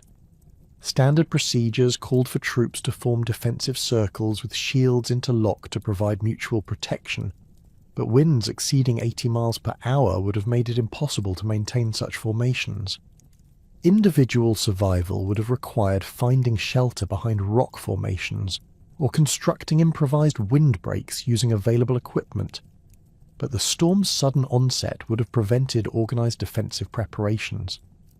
The sand burial process during extreme storms occurs through the rapid accumulation of windborne particles that can deposit several feet of material within hours under optimal conditions.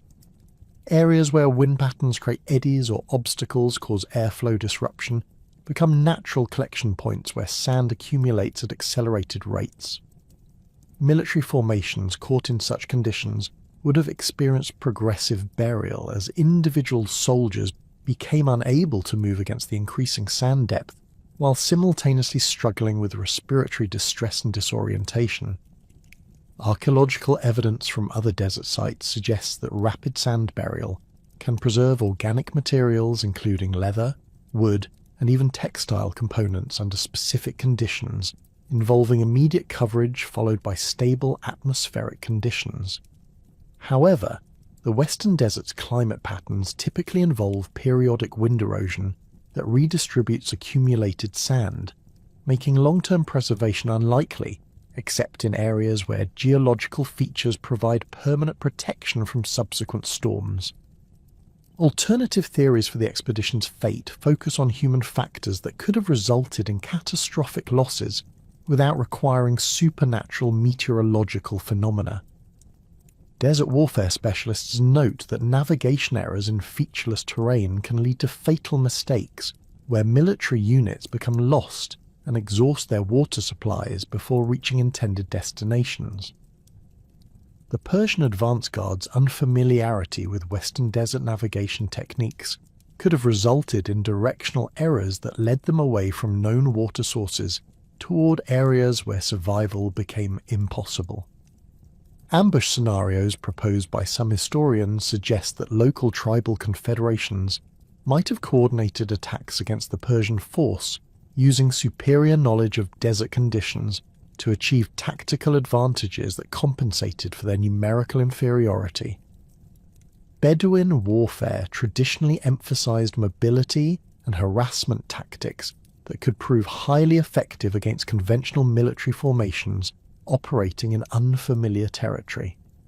A coordinated tribal assault during a sandstorm could have achieved complete surprise while preventing effective Persian resistance or organized withdrawal. The logistics of desert warfare create vulnerabilities that skilled opponents could exploit through attacks on supply lines or water sources that would force enemy troops to choose between immediate tactical defeat and slower death through dehydration. Tribal forces familiar with seasonal water source availability could have poisoned or blocked access to springs that Persian forces needed for survival, creating conditions where military defeat became inevitable regardless of tactical skill or numerical superiority. Strategic retreat scenarios involve the possibility that Persian commanders recognized their operational situation had become untenable and attempted to withdraw toward Bahariya Oasis or alternative destinations, but encountered navigation difficulties or supply shortages that prevented successful completion of the withdrawal.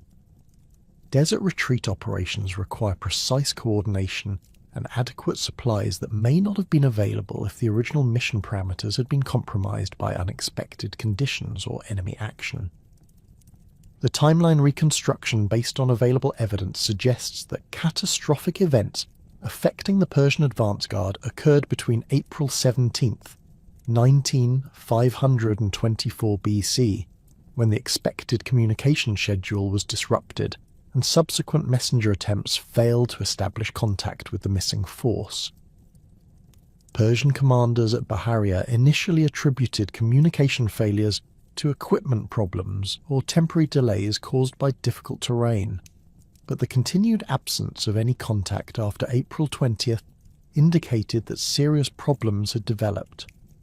Search and rescue operations launched from Bahariya on April 22nd involved 2,000 mounted troops equipped for extended desert operations and guided by local Bedouins familiar with the route to Siwa Oasis. These search parties followed the established caravan route while sending smaller detachments to investigate alternative paths that the advance guard might have taken if navigation errors had occurred. The search efforts continued for 2 weeks but discovered no trace of the missing Persian force, despite covering hundreds of square miles of desert terrain. The absence of equipment debris, human remains, or other physical evidence that would indicate the location of a military disaster involving 5,000 troops suggests either complete burial under sand deposits or successful concealment by hostile forces who removed evidence of their victory. Desert preservation conditions can maintain organic materials for extended periods under specific circumstances, but the Western Desert's active sand movement typically redistributes surface materials within months of their initial deposition. Persian intelligence efforts to determine the advance guard's fate included interrogation of tribal representatives and systematic questioning of caravan traders who used routes through the affected area. These investigations revealed no reliable information about military action involving Persian forces, though several witnesses reported unusual sandstorm activity during the relevant time period. The absence of tribal claims regarding victory over Persian troops suggested either that no human agency was responsible for the disappearance, or that any responsible parties had compelling reasons to conceal their involvement. The psychological impact on the main Persian force at Bahariya intensified as search efforts failed to produce evidence of the advance guard's fate. Troops who had expected to follow their comrades to Siwa Oasis faced the prospect of advancing into territory where an entire Persian army had vanished without explanation.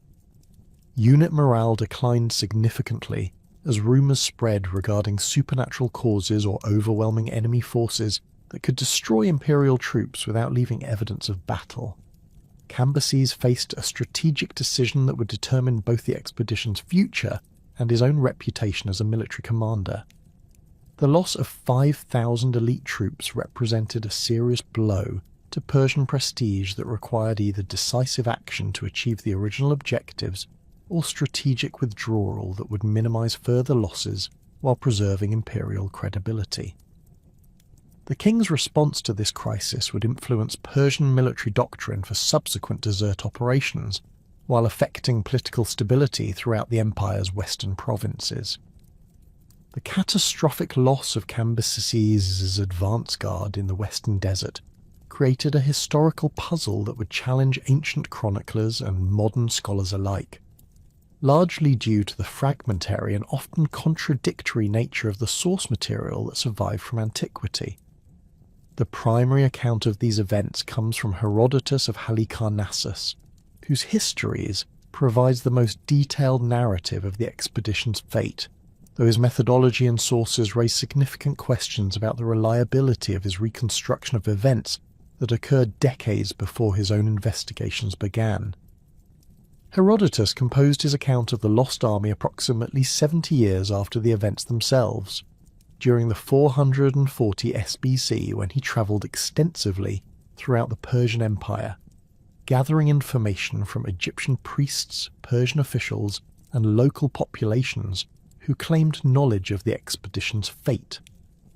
His investigative approach combined direct interviews with surviving witnesses, examination of written records where available, and systematic collection of oral traditions that had preserved memories of the Persian military disaster.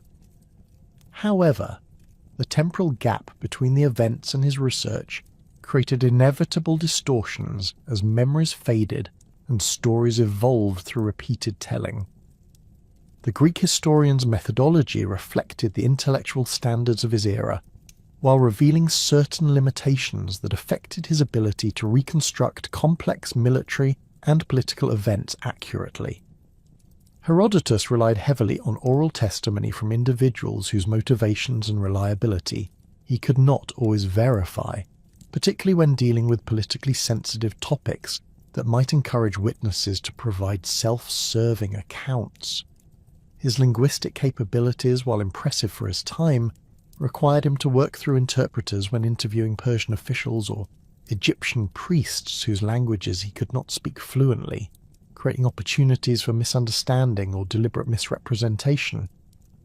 Herodotus demonstrated particular interest in supernatural explanations for historical events, reflecting Greek religious and philosophical traditions that emphasized divine intervention in human affairs.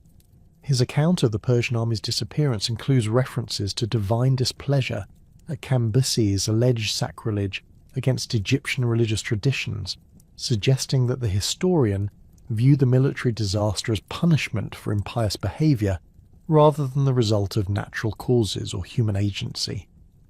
This interpretive framework influenced his selection and presentation of evidence in ways that may have obscured more mundane explanations for the expedition's fate. The sources available to Herodotus included Egyptian priestly records that contained administrative information about Persian military activities in Egypt, though the extent and accuracy of these documents remains unclear from his descriptions. Egyptian temples maintained extensive archives that recorded tribute payments, troop movements, and significant political events, but their survival and accessibility during Herodotus's investigations would have depended on factors including political conditions, priestly cooperation, and the physical preservation of papyrus documents in Egypt's climate. The historian's references to these records suggest they provided valuable chronological information, while containing limited details about military operations beyond Egyptian territory.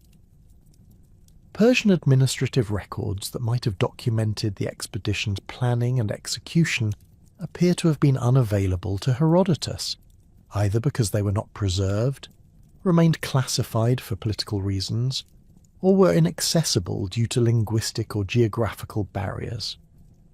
The Achaemenid Empire maintained sophisticated bureaucratic systems that recorded military expenditures, troop assignments, and operational planning, but these archives were concentrated in royal capitals, including Persepolis and Susa, where Greek investigators could not easily access them. The absence of official Persian documentation in Herodotus's account represents a significant gap that limits our understanding of the expedition's actual objectives and organizational details.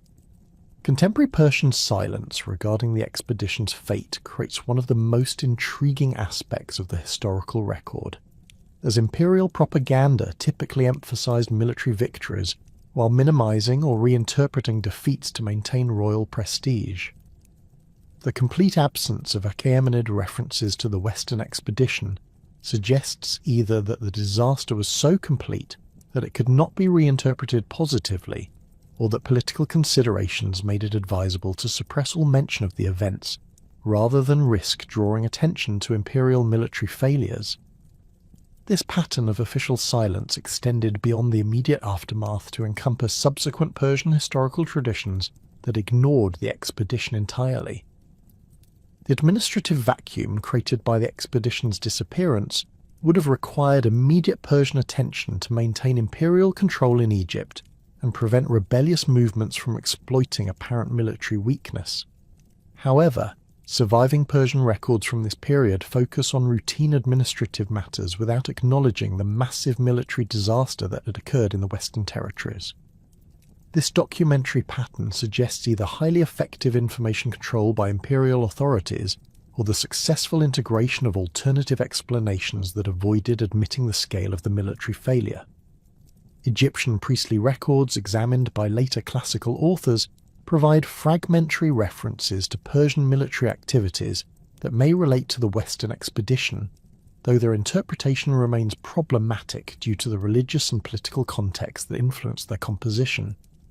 Temple inscriptions at Memphis and Thebes mention Persian tribute demands and military requisitions that coincide chronologically with Cambyses' expedition preparations, while some texts reference divine protection of sacred sites from foreign interference. These sources emphasize religious themes rather than military details, making it difficult to extract reliable information about specific operational events.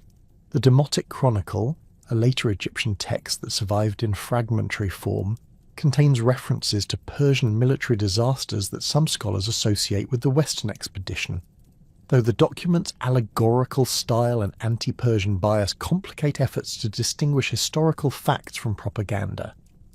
The Chronicle describes divine punishment of foreign rulers who violated Egyptian religious traditions, using language that could refer to Cambyses' alleged destruction of temples or his failure to respect traditional pharaonic obligations to Egyptian deities. However, the text composition during the Ptolemaic period, centuries after the events it describes, raises questions about its reliability as a historical source. Temple records at Siwa Oasis itself might have contained crucial information about Persian activities in the region, but the survival and accessibility of such documents remains uncertain due to the oracle's remote location and the political upheavals that affected the area during subsequent centuries. Archaeological investigations at Siwa have revealed evidence of Persian period occupation, including pottery fragments and architectural features that suggest significant military activity during the 6th century BC. But these material remains provide limited insight into specific events or their outcomes. Later classical authors who addressed the Persian expedition's fate brought different perspectives and additional sources to bear on the historical puzzle, though their accounts often reflect the political and cultural biases of their own times, rather than objective historical analysis. Diodorus Siculus, writing during the 1st century BC, incorporated material from earlier historians, including Ctesias of Cnidus, whose access to Persian royal archives provided alternative perspectives on Achaemenid military history. However, Ctesias's reputation for sensationalism and his tendency to contradict Herodotus on numerous points makes his testimony regarding the Western expedition difficult to evaluate independently. Diodorus's account emphasizes the logistical challenges facing Persian forces in desert environments, describing equipment failures and supply shortages that could have contributed to the expedition's failure even without supernatural intervention or enemy action. His technical knowledge of military operations, derived from his study of Hellenistic warfare, enabled him to identify practical problems that earlier historians might have overlooked in favour of more dramatic explanations.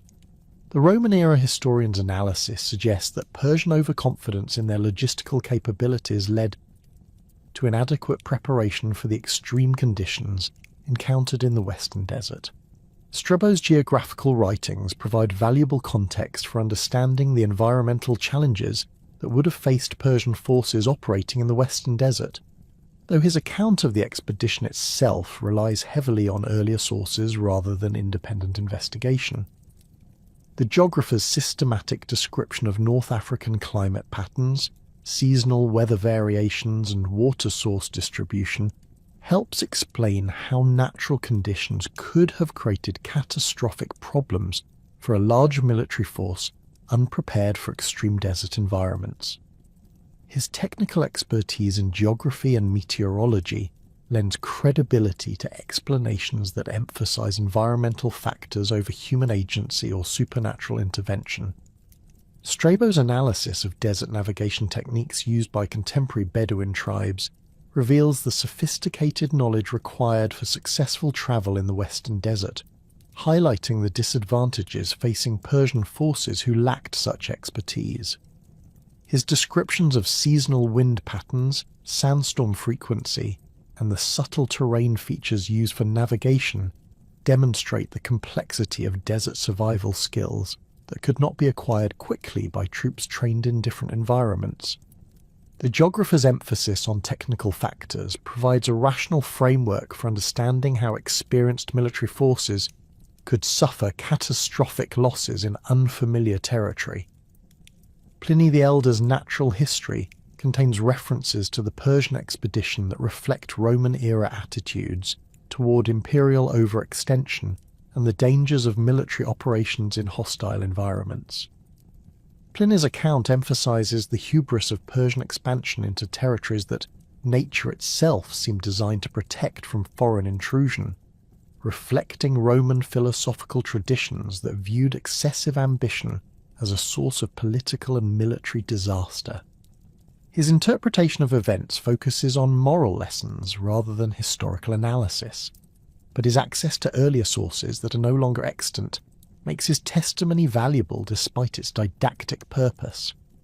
The Roman author's technical knowledge of military engineering and logistics enables him to identify specific problems that could have affected Persian operations in the Western Desert, including equipment design issues, supply chain vulnerabilities, and communication difficulties that might have contributed to the expedition's failure. Pliny's analysis suggests that Persian military doctrine, while highly effective in conventional warfare, proved inadequate for the unique challenges posed by desert operations against dispersed tribal opponents who could exploit environmental advantages. Later Byzantine and Arabic sources provide additional perspectives on the Persian expedition, though their historical value is limited by their temporal distance from the events and their reliance on earlier classical authors whose accounts they often misinterpret or embellish.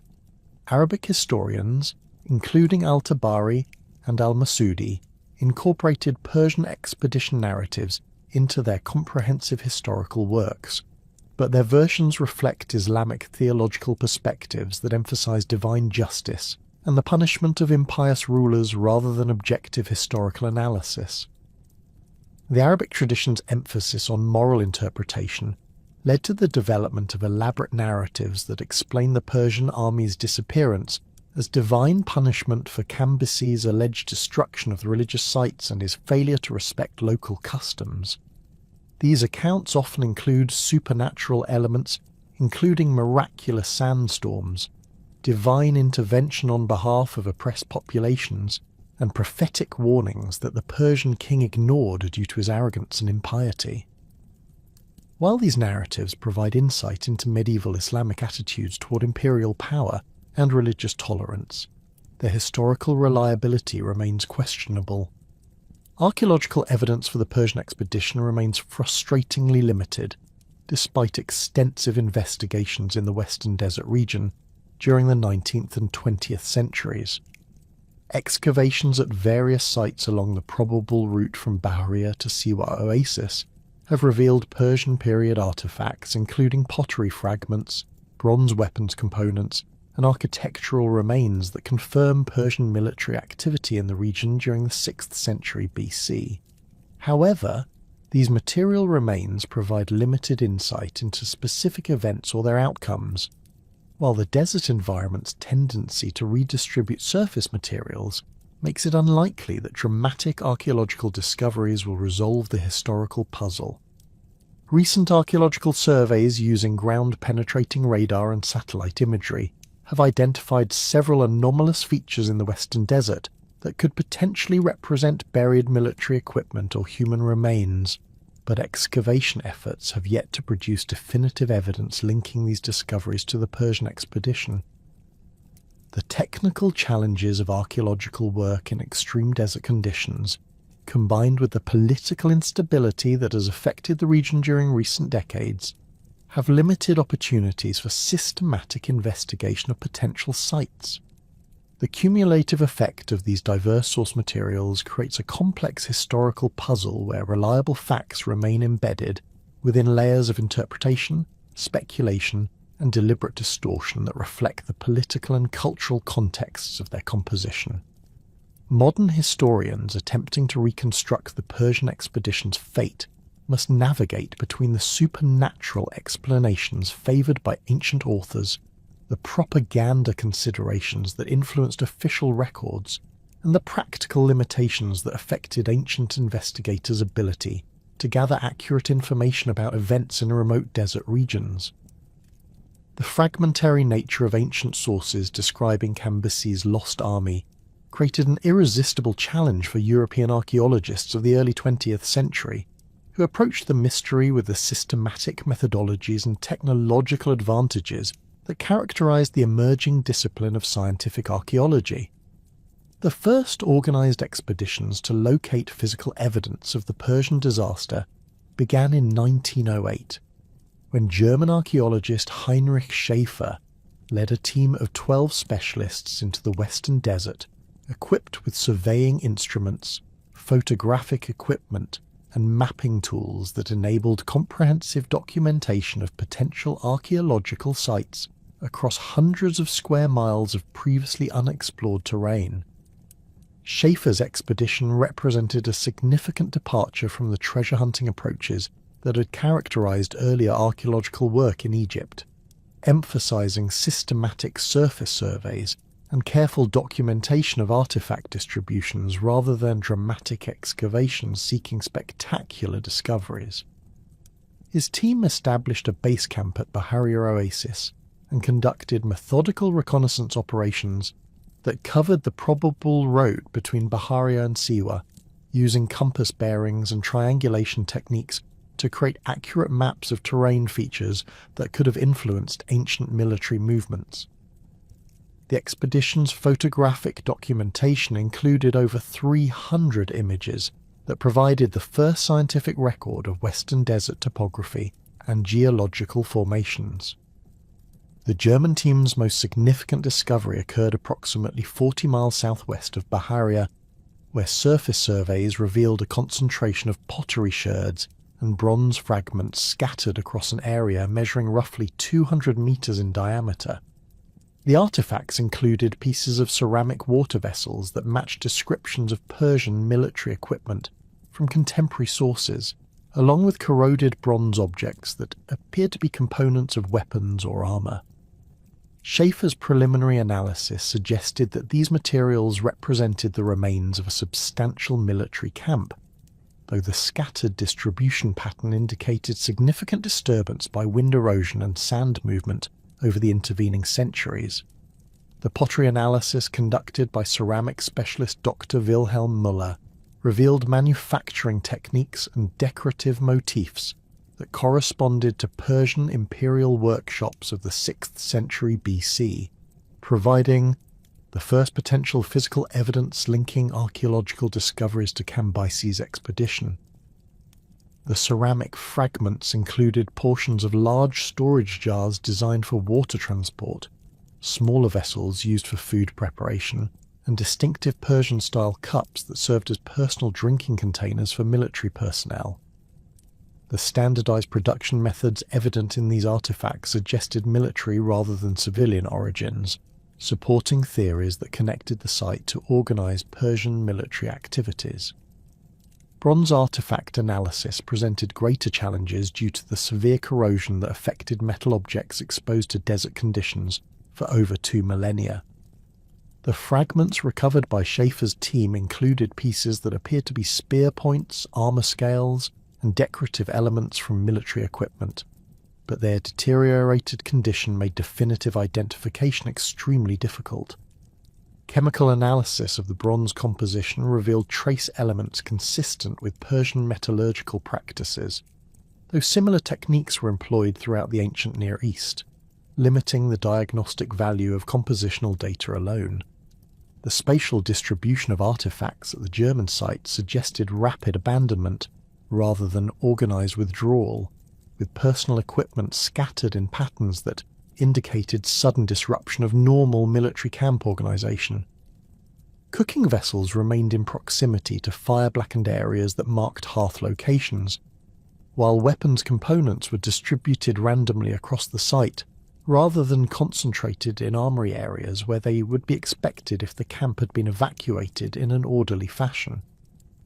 This distribution pattern supported theories that attributed the Persian army's disappearance to sudden catastrophic events Rather than gradual attrition or strategic withdrawal, French archaeologist Jean-Baptiste Marchand launched competing investigations in 1912, focusing on areas closer to Siwa Oasis, where he theorized that Persian forces might have established forward positions before their final advance toward the Oracle Sanctuary. Marchand's team employed different methodological approaches that emphasized excavation of promising surface features rather than extensive survey work, believing that concentrated digging efforts would prove more effective than the dispersed reconnaissance techniques favoured by German researchers. His expedition included specialists in ancient languages who could analyse any textual materials that might be discovered, along with geologists whose expertise could help interpret site formation processes. The French excavations at a location approximately 20 miles northeast of Siwa revealed structural remains that included stone foundations and post holes arranged in patterns suggesting temporary military construction. These features appear to represent a fortified camp designed for short-term occupation by a substantial military force, with defensive arrangements that reflected Persian engineering practices documented at other imperial military sites throughout the ancient Near East. The camp's layout included areas designated for command functions, troop barracks, equipment storage, and animal pens that could accommodate the cavalry and pack animals essential for desert operations. Marchand's team discovered significant quantities of animal bones within the camp area, including remains of horses, camels, and cattle that provided evidence of the diverse livestock that accompanied Persian military expeditions. Veterinary analysis of these bones revealed evidence of malnutrition and disease that suggested the animals had suffered from inadequate food and water supplies during the final phases of their use. Several horse skeletons showed signs of violent death that could indicate combat action or emergency slaughter for food, while camel remains displayed pathological conditions associated with extreme dehydration and overwork. The animal bone assemblage included species that were not native to the Western Desert region, confirming that the site's occupants had transported livestock from distant territories rather than acquiring animals locally. Persian military doctrine emphasized the use of specialized breeds for different operational requirements, including median horses trained for cavalry operations, Bactrian camels capable of carrying heavy loads across desert terrain, and cattle that provided both transportation and emergency food supplies during extended campaigns. The presence of these diverse species at the Siwa site supported theories connecting the archaeological remains to major imperial military operations rather than local tribal activities. Artifact recovery at the French site included numerous iron tools and weapons that had survived desert conditions better than bronze objects found at other locations. These implements included spear points, sword fragments, and specialized tools used for equipment maintenance and camp construction, all displaying manufacturing characteristics consistent with Persian imperial workshops. The iron artifacts showed evidence of deliberate destruction that suggested either combat damage or intentional equipment disposal during emergency situations when rapid movement became necessary for survival. British expeditions led by Sir Aurel Stein during the 1920s introduced aerial reconnaissance techniques that revolutionized archaeological survey capabilities in the Western Desert region. Stein's team employed Royal Air Force aircraft to conduct systematic photographic surveys that covered thousands of square miles of terrain, identifying surface features and artifact distributions that would have required years to locate using ground-based methods. The aerial photographs revealed numerous sites with geometric patterns that suggested human construction, including several locations where rectangular arrangements of stones mark the foundations of substantial structures. The aerial survey program identified over 40 potential archaeological sites distributed along the probable route of Persian military operations, ranging from small equipment scatters that might represent temporary camps to larger complexes that could have served as major supply depots or fortified positions. Many of these sites were located in areas that ground surveys had not yet reached, demonstrating the efficiency of aerial reconnaissance for initial site identification in vast desert regions where traditional archaeological methods proved time-consuming and expensive. Stein's ground investigations of selected aerial survey targets produced mixed results, with some sites yielding significant artifact assemblages, while others contained only scattered debris of uncertain origin.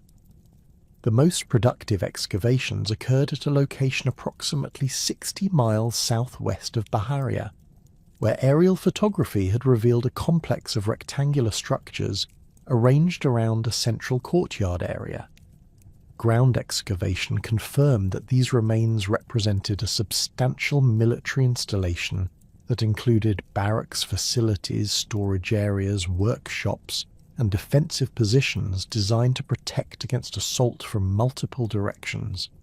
The British excavations recovered the largest assemblage of Persian military equipment discovered during early 20th century investigations, including complete examples of weapons, armour components, and specialised tools that provided detailed insights into imperial military technology and organisation. The artefact collection included composite bow fragments that retained enough organic material for analysis of construction techniques, bronze armour scales that preserved decorative motifs, identifying specific military units, and iron tools whose wear patterns indicated intensive use under harsh conditions. Textile preservation at the British site exceeded expectations due to specific environmental conditions that had protected organic materials from complete decomposition. The recovered fabric fragments included pieces of military cloaks, equipment bags, and tent materials that provided rare evidence of Persian military textiles and their manufacturing techniques. Chemical analysis of dye residues revealed the use of expensive imported colorants that confirm the high status of the site's occupants, while weaving patterns matched examples from Persian imperial workshops documented at other archaeological sites throughout the empire.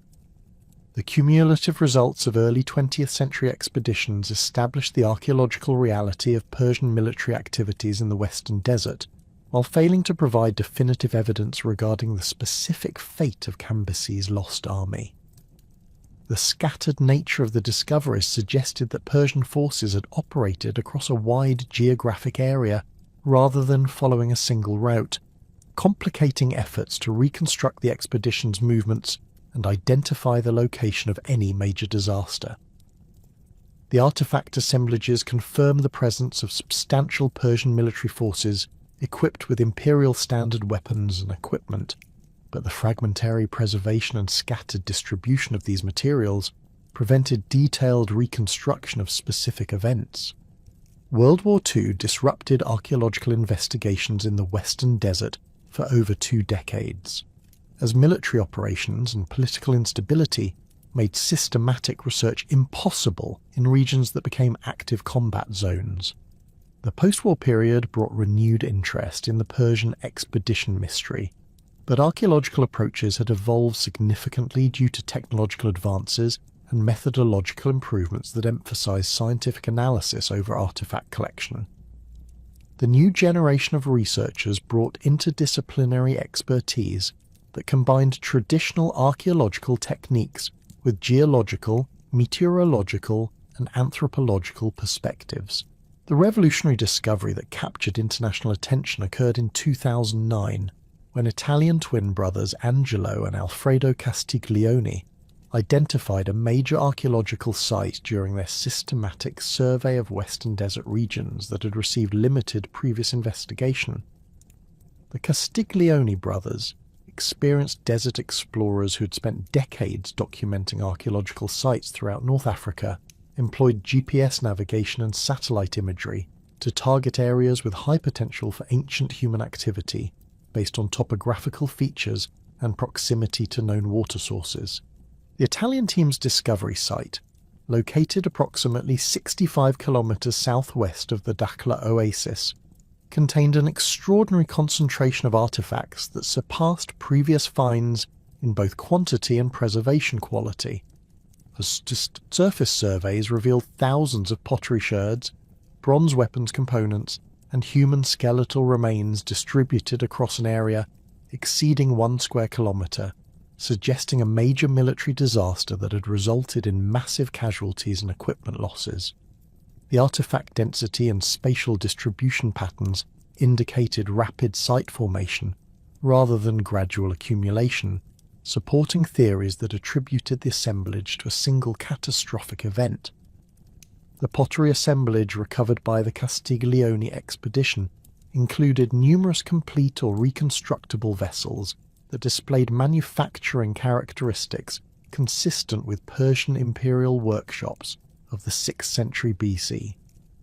The ceramic collection encompassed water storage jars, cooking pots, serving dishes, and personal drinking cups that reflected the diverse equipment requirements of a large military force operating in desert conditions. Decorative motifs on several vessels matched examples from Persian sites throughout the empire, while the standardized production techniques evident in the assemblage suggested centralized manufacturing and distribution systems characteristic of imperial military supply operations. Bronze weapon fragments at the Italian site included spear points, sword components, and arrowheads that displayed manufacturing techniques and decorative elements consistent with Persian military equipment documented at other archaeological sites. The weapon showed evidence of use wear that indicated extensive combat experience, while several pieces displayed damage patterns suggesting violent destruction during battle conditions.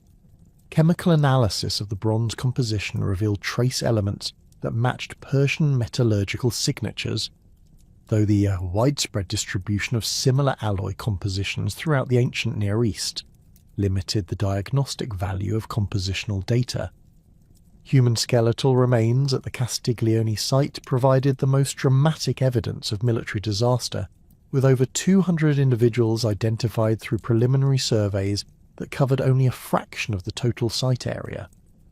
The skeletal assemblage included remains of adult males whose age profiles and physical characteristics matched expectations for military personnel, along with evidence of traumatic injuries that suggested violent deaths during combat or other catastrophic events. Preservation conditions varied significantly across the site, with some remains showing excellent preservation of bone structure, while others had been reduced to fragmentary traces by environmental factors. Osteological analysis of the human remains revealed demographic patterns consistent with military rather than civilian populations, with age distributions heavily weighted towards young adults and an absence of children or elderly individuals who would be expected in normal settlement contexts. Several skeletons displayed evidence of healed injuries that indicated previous combat experience, while the overall physical robusticity of the remains suggested individuals accustomed to strenuous physical activity. Dental analysis revealed dietary patterns that included foods not native to the local region, supporting theories that the site's occupants had originated in distant territories. Trauma analysis of the skeletal remains identified numerous examples of violent injuries that could have resulted from combat action, though the specific causes of death remain difficult to determine due to preservation issues and the complex taphonomic processes that had affected the site over more than 2 millennia. Several skulls displayed evidence of blunt force trauma that could indicate weapon impacts, while other remains showed signs of sharp force injuries consistent with sword or spear wounds. The trauma pattern suggested both organised combat and individual violence, though distinguishing between battle injuries and post-mortem damage proved challenging given the site's exposure to environmental forces. The spatial distribution of human remains across the Castiglione site revealed clustering patterns that suggested organised military formations at the time of death, with groups of skeletons arranged in linear patterns that could represent battle lines or defensive positions. These arrangements differed from the random distributions that would be expected, if the remains represented gradual accumulation over extended periods, supporting theories that attributed the site to a single catastrophic event that had overwhelmed organised military resistance. The preservation of these spatial relationships indicated rapid burial by sand deposits that had protected the site from subsequent disturbance. Artifact association patterns at the Italian site provided additional evidence for military origins, with weapons and equipment found in direct association with human remains in configurations that suggested the individuals had died while fully equipped for combat operations.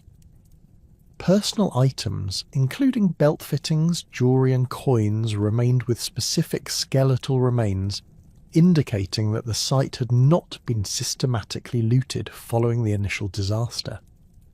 This pattern of preservation suggested either rapid burial that prevented scavenging activities, or the absence of local populations capable of exploiting the site's resources.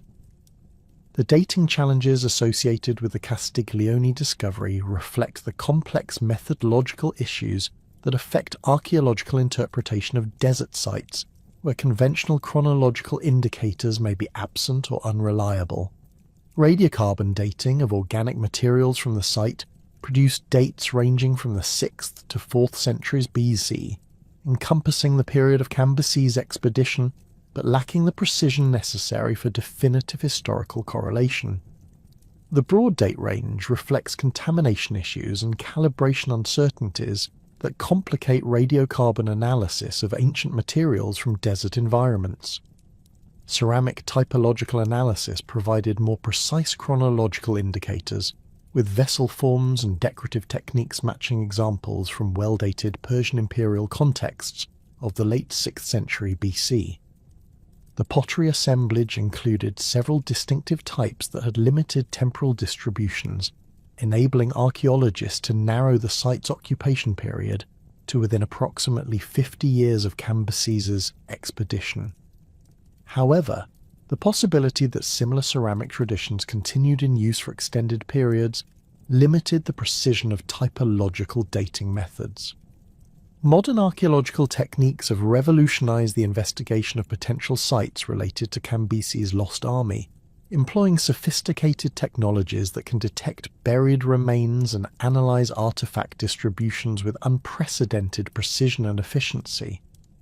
Ground-penetrating radar surveys conducted at multiple Western Desert locations have identified subsurface anomalies that could represent buried structures, equipment caches, or human remains, though excavation confirmation of these features remains limited due to logistical and political constraints that affect archaeological research in remote desert regions. Satellite imagery analysis has enabled systematic surveys of vast desert areas that would require decades to investigate using traditional ground-based methods, identifying hundreds of potential archaeological sites based on surface features, vegetation patterns, and geological characteristics that suggest human activity. The satellite surveys have revealed geometric patterns and artifact scatters at numerous locations along the probable route of Persian military operations, providing targets for future investigation while demonstrating the extensive scale of ancient activity in regions previously considered archaeologically sterile. Magnetometry surveys at selected sites have detected buried metal objects that could represent weapons, tools, or other equipment associated with military activities, though the discrimination capabilities of current instruments remain insufficient to identify specific artifact types without excavation confirmation. The magnetic surveys have proven particularly effective at sites where surface artifact scatters suggest larger buried assemblages, enabling archaeologists to target excavation efforts toward areas with the highest potential for significant discoveries. The geological composition of the Western Desert during the 6th century BC presented environmental conditions that differed significantly from the modern landscape, requiring careful analysis of paleoclimatic data to understand the challenges that would have confronted Cambyses' expedition. Sediment core analysis from the Katara Depression and other Western Desert formations reveals that the region experienced a transitional climate period during the late 6th century BC, when the final phases of the African humid period were giving way to the hyper-arid conditions that characterize the modern Sahara. This climatic transition created unstable weather patterns that could have generated extreme meteorological events with little advance warning. Stratigraphic analysis of desert formations indicates that the period between 550 500 BC witnessed increased frequency of catastrophic sandstorms resulting from atmospheric instability caused by changing pressure systems across North Africa. Geological evidence from wind-deposited sediments shows alternating layers of fine and coarse materials that suggest periodic intense storm activity, with some deposits reaching depths of several meters within relatively short time frames. These geological markers correspond chronologically with the period of Persian expansion into Egypt, providing scientific support for ancient accounts that emphasized extreme weather as a factor in the expedition's disappearance. The preservation potential for organic materials in Western desert environments depends heavily on specific microclimate conditions that can vary dramatically within relatively small geographic areas. Archaeological experiments conducted at modern sites demonstrate that rapid burial under alkaline sand deposits can preserve leather, wood, and textile materials for extended periods, while exposure to surface conditions typically results in complete decomposition within decades. The chemical composition of Western desert soils, characterized by high salt content and low moisture levels, creates natural mummification conditions that could theoretically preserve human remains and organic artifacts for millennia under optimal circumstances. Hydrological analysis of ancient water sources reveals that the spring systems supporting oasis settlements during the 6th century BC operated under different parameters than modern installations, with higher water tables and more extensive underground aquifer networks, providing greater capacity for supporting large populations. Geological surveys of the Baharia-Siwa corridor identify numerous locations where ancient springs have since dried up, creating a pattern of water availability that would have differed substantially from modern conditions. Persian military planners working with contemporary intelligence would have calculated water requirements based on spring capacities that may have been significantly reduced by the time the expedition actually reached these locations. The seasonal variability of water sources in the Western Desert follows complex patterns related to underground aquifer recharge cycles, annual temperature variations, and regional precipitation patterns that can fluctuate dramatically over short periods. Hydrogeological modelling suggests that the spring of 524 BC may have coincided with a period of reduced aquifer output due to cyclical variations in regional water tables, creating conditions where oasis settlements could not support the massive water demands imposed by a 50,000-man army. Modern measurements of spring flow rates at Siwa and other oases show seasonal variations exceeding 40%, indicating that Persian calculations based on peak capacity observations could have proven fatally inadequate during periods of reduced output. Military historians analysing Persian logistical capabilities have identified fundamental limitations in the empire's ability to support extended operations in arid environments, despite their success in other challenging terrains, including Central Asian steppes and Mesopotamian marshlands. The Persian military supply system, while sophisticated for its era, relied heavily on pre-positioned supply depots and local resource acquisition that proved inadequate for operations in territories where both infrastructure and local populations were minimal. Comparative analysis with other ancient military expeditions in desert environments reveals consistent patterns of logistical failure when army sizes exceeded approximately 20,000 troops, operating more than 200 miles from established supply bases. The Persian Empire's previous desert operations in eastern satrapies provided limited preparation for Western desert conditions, as Central Asian campaigns typically involved shorter distances between water sources and the availability of local populations who could provide guides and supplementary supplies. Persian military doctrine emphasized rapid movement and decisive engagement, rather than the extended logistical operations required for deep desert penetration, creating organizational vulnerabilities that became apparent only when conventional tactical approaches proved inadequate. The empire's reliance on auxiliary forces drawn from conquered territories meant that Persian commanders lacked direct experience with the specialized knowledge required for successful desert warfare. Logistical calculations for supporting 50,000 troops in desert conditions reveal requirements that exceeded Persian organizational capabilities by substantial margins, even assuming optimal conditions and perfect execution of supply plans. Water requirements alone would have demanded approximately 40,000 gallons daily, requiring transport capacity that exceeded the carrying ability of available pack animals, while consuming significant portions of the animal's own water needs.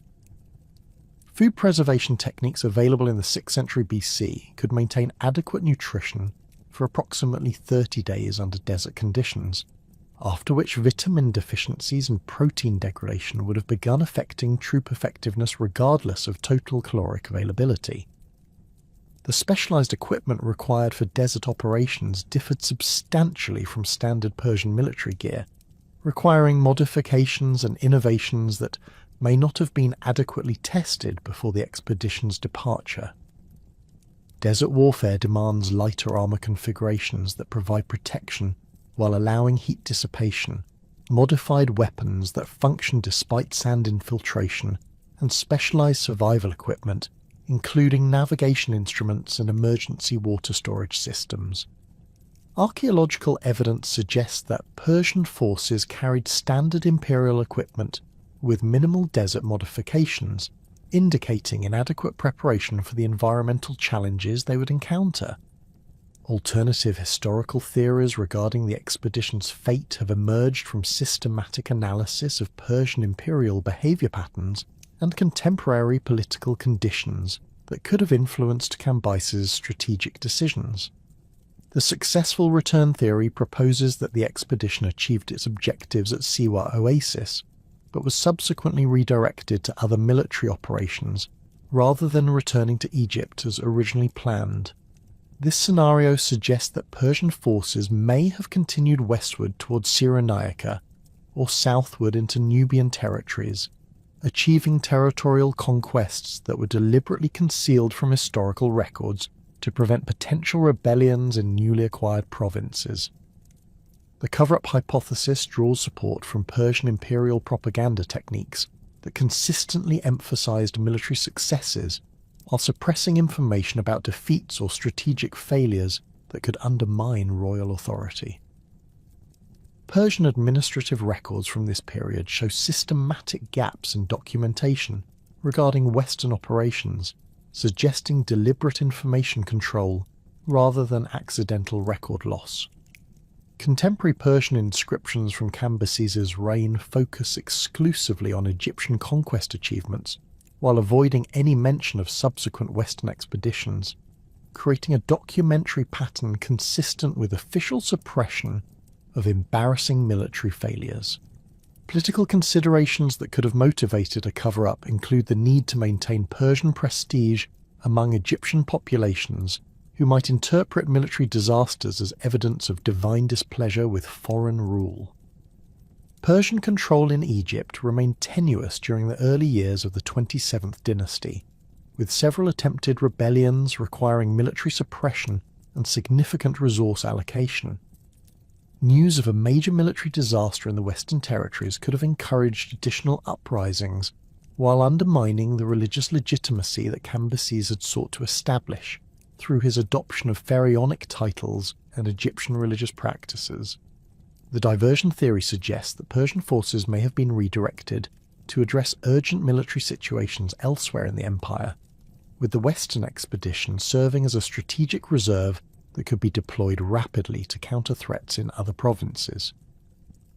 Persian military doctrine emphasized flexible response capabilities that allowed major force concentrations to be shifted between theaters based on changing strategic priorities.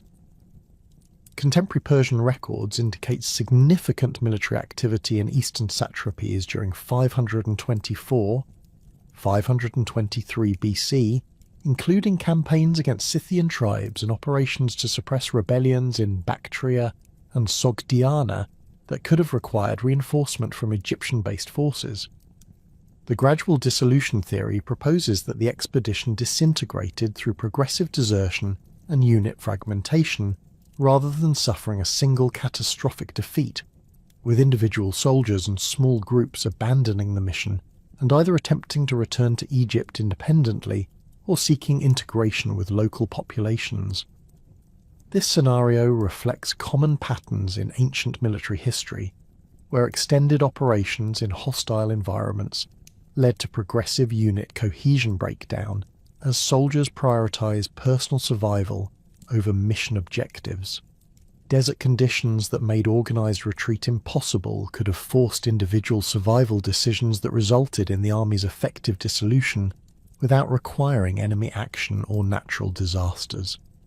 Desertion patterns in ancient armies typically accelerated when troops perceived that mission objectives had become unattainable or that continued service threatened their survival more than unauthorized departure. Persian military discipline, while generally effective, relied heavily on unit cohesion and officer authority that could break down under extreme stress conditions. The absence of immediate tactical threats in desert environments could have created conditions where desertion appeared preferable to continued service, particularly among auxiliary forces whose loyalty to Persian imperial objectives remained limited. Historical precedents for armies lost in desert conditions provide instructive parallels that illuminate the range of possible fates that could have befallen Cambyses' expedition. The Roman expedition of Marcus Crassus against the Parthians in 53 BC resulted in catastrophic defeat at Carrhae, where environmental factors including extreme heat and limited water sources contributed to tactical failures that enabled enemy forces to achieve decisive victory despite numerical inferiority. The Roman disaster demonstrates how conventional military advantages can be negated by environmental conditions that favour defenders with superior local knowledge and desert warfare expertise. The Vandal expeditions into the Sahara during the 5th century AD provide examples of how even experienced military forces can suffer catastrophic losses when operating beyond their logistical capabilities in arid environments. Vandal forces that successfully conquered North African coastal regions experienced devastating failures when attempting to extend their control into interior desert territories where their naval-based supply systems proved inadequate. These expeditions typically resulted in complete force loss through combination of environmental attrition, navigation failures, and harassment by local populations who exploited their superior knowledge of desert conditions. Byzantine attempts to reconquer North African territories during the 6th century AD encountered similar challenges when operations extended beyond coastal regions, where naval support could maintain supply lines. The expeditions of Belisarius and his successors achieved remarkable success in conventional warfare against Vandal and Berber forces, but suffered significant losses when pursuing enemies into desert regions where Byzantine tactical advantages became irrelevant. These campaigns demonstrate consistent patterns where technologically superior forces experienced catastrophic failures when environmental factors neutralized their conventional military advantages. The fate of medieval crusader expeditions that attempted to operate in arid regions of the Levant provides additional parallels for understanding how European military forces adapted to desert warfare challenges. The disasters that befell crusader armies at Hattin in 1187 and during the ill-fated expedition of Louis VII during the Second Crusade illustrate how water shortages and extreme heat could render even heavily armoured professional troops ineffective against opponents who understood desert tactical requirements.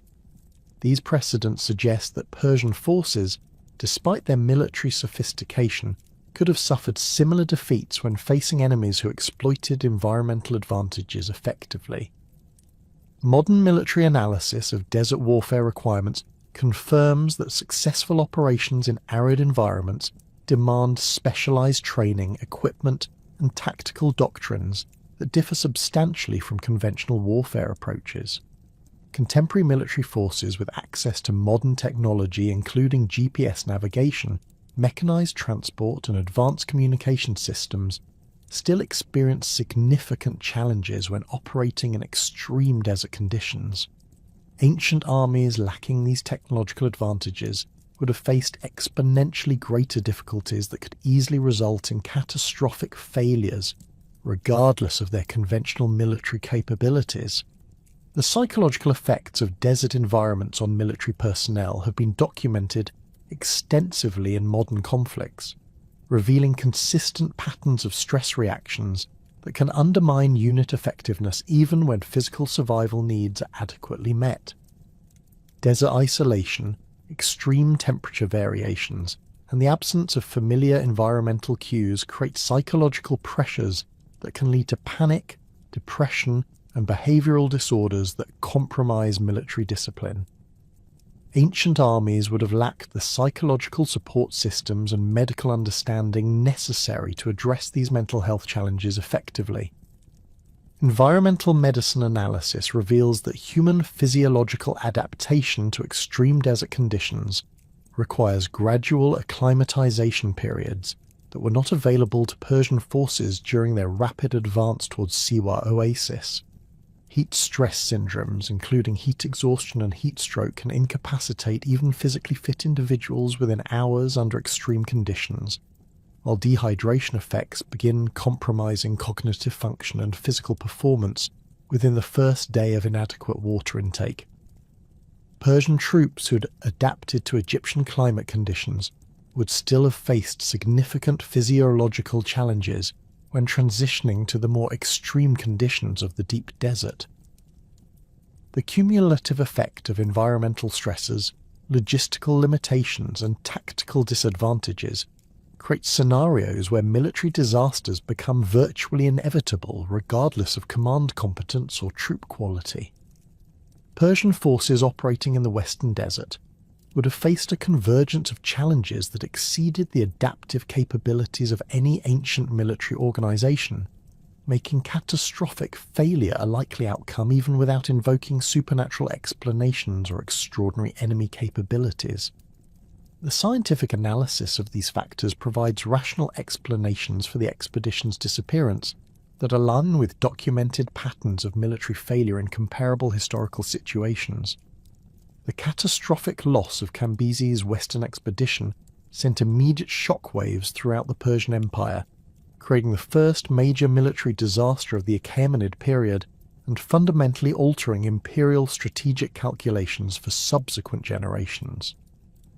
The disappearance of 50,000 elite troops, including 5,000 immortals and substantial auxiliary forces, represented approximately 15% of the Empire's total military capacity and eliminated experienced commanders whose expertise would prove irreplaceable during future campaigns. Persian military confidence, built upon 3 decades of uninterrupted conquest under Cyrus the Great and the early successes of Cambyses' Egyptian campaign, suffered its first serious blow as news of the disaster spread through imperial administrative networks. The immediate strategic consequences became apparent within months of the expedition's disappearance, as Persian military planners were forced to abandon ambitious expansion projects that had assumed the availability of Western-based forces for operations against Greek colonies in Cyrenaica and potential campaigns into sub-Saharan Africa.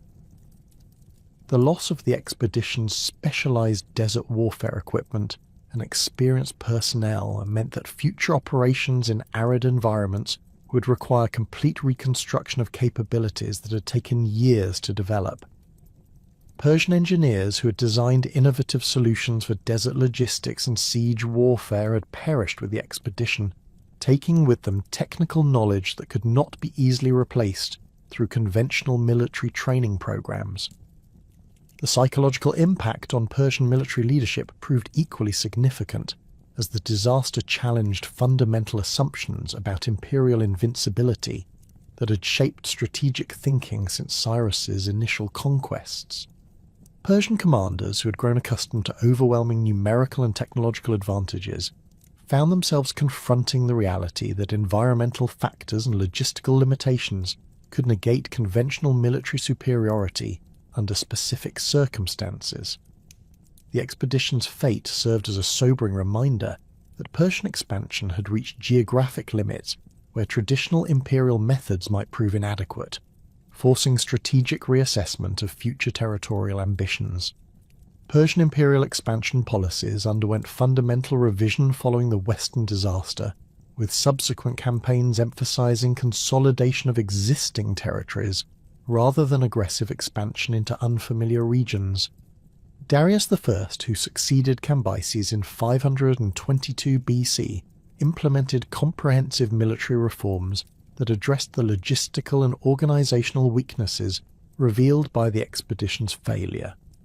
These reforms included establishment of specialized desert warfare units, improved intelligence gathering capabilities, and enhanced logistical planning procedures that emphasize sustainable supply lines over rapid territorial acquisition. The Persian Empire's subsequent expansion focused primarily on regions where existing infrastructure and population centers could support military operations without requiring the innovative approaches that had proven inadequate in the Western Desert. The administrative implications of the disaster extended beyond military considerations to encompass broader questions about imperial governance and resource allocation that influenced Persian policy throughout the Achaemenid period. The enormous financial investment in the Western expedition, including specialized equipment, extended supply chains, and massive personnel commitments, had produced no territorial gains or tribute revenues to offset its costs. Persian treasury officials calculated that the expedition's failure had consumed resources equivalent to approximately 2 years of Egyptian tribute income, representing a significant drain on imperial finances that affected subsequent military budgeting decisions.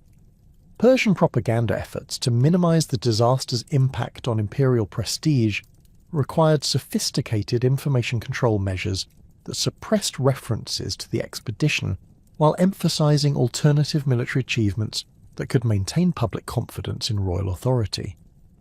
Official Persian inscriptions from the later years of Cambyses' reign focused exclusively on Egyptian conquest successes, while avoiding any mention of Western operations, creating documentary gaps that Persian historians would maintain for centuries. The systematic suppression of information about the expedition established precedents for managing military failures that influenced Persian administrative practices throughout the empire's history. The expedition's disappearance profoundly influenced ancient historical writing, beginning with Herodotus's account that established the narrative framework for subsequent classical authors who addressed Persian imperial overreach and the dangers of excessive ambition. Herodotus presented the lost army as a cautionary tale about divine punishment for hubris, reflecting Greek philosophical traditions that emphasized the importance of moderation and respect for divine will in human affairs. His interpretation of events emphasized moral lessons rather than technical analysis, creating a literary tradition that portrayed the disaster as evidence of Persian arrogance rather than the result of practical military and logistical failures. The story's integration into classical historical literature served broader ideological purposes that supported Greek resistance to Persian expansion during the 5th century BC, providing evidence that Persian military power had limitations that could be exploited by opponents who understood local conditions and divine favour. Greek authors, including Aeschylus and later Plutarch, incorporated references to the lost army into works that emphasized themes of imperial overextension and divine justice, creating cultural narratives that influenced Greek attitudes toward Persian power for centuries.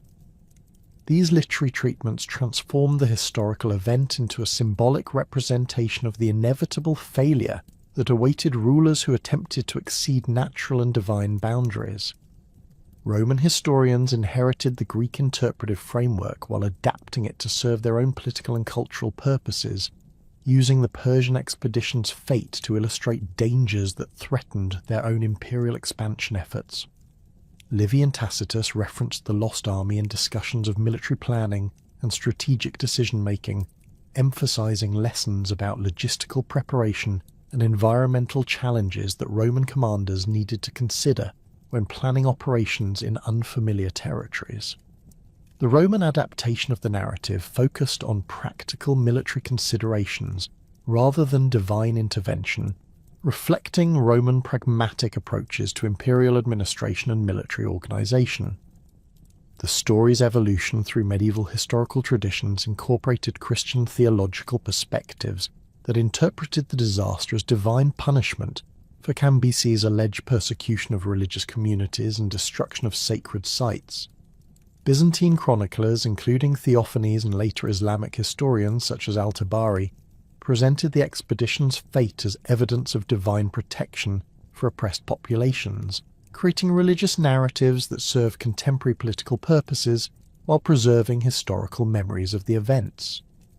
These medieval interpretations emphasized moral and religious themes that differed significantly from classical approaches but maintained the basic narrative structure established by Herodotus. The broader context of Persian-Egyptian relations reveals how the Western expedition's failure influenced subsequent Achaemenid policies in North Africa and shaped imperial approaches to governing culturally diverse territories.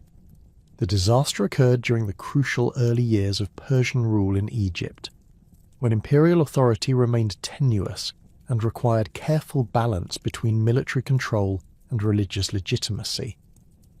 The loss of substantial military forces reduced Persian capacity for suppressing rebellions while eliminating commanders who had gained experience in managing Egyptian administrative and religious complexities. Persian policies toward Egyptian religious institutions underwent significant modification following the expedition's failure, as imperial administrators recognized that maintaining local support required more sophisticated approaches than military intimidation alone.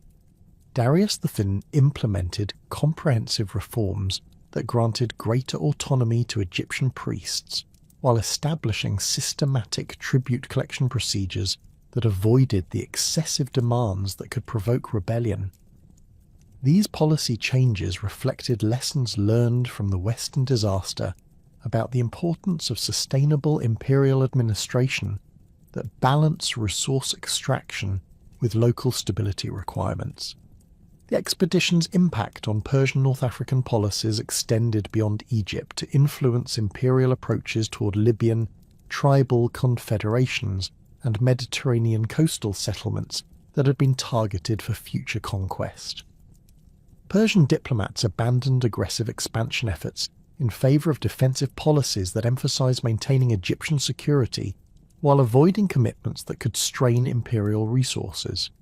Subsequent Persian interactions with North African populations focused on trade relationships and defensive alliances rather than territorial conquest, reflecting strategic reassessment that prioritised consolidation over expansion.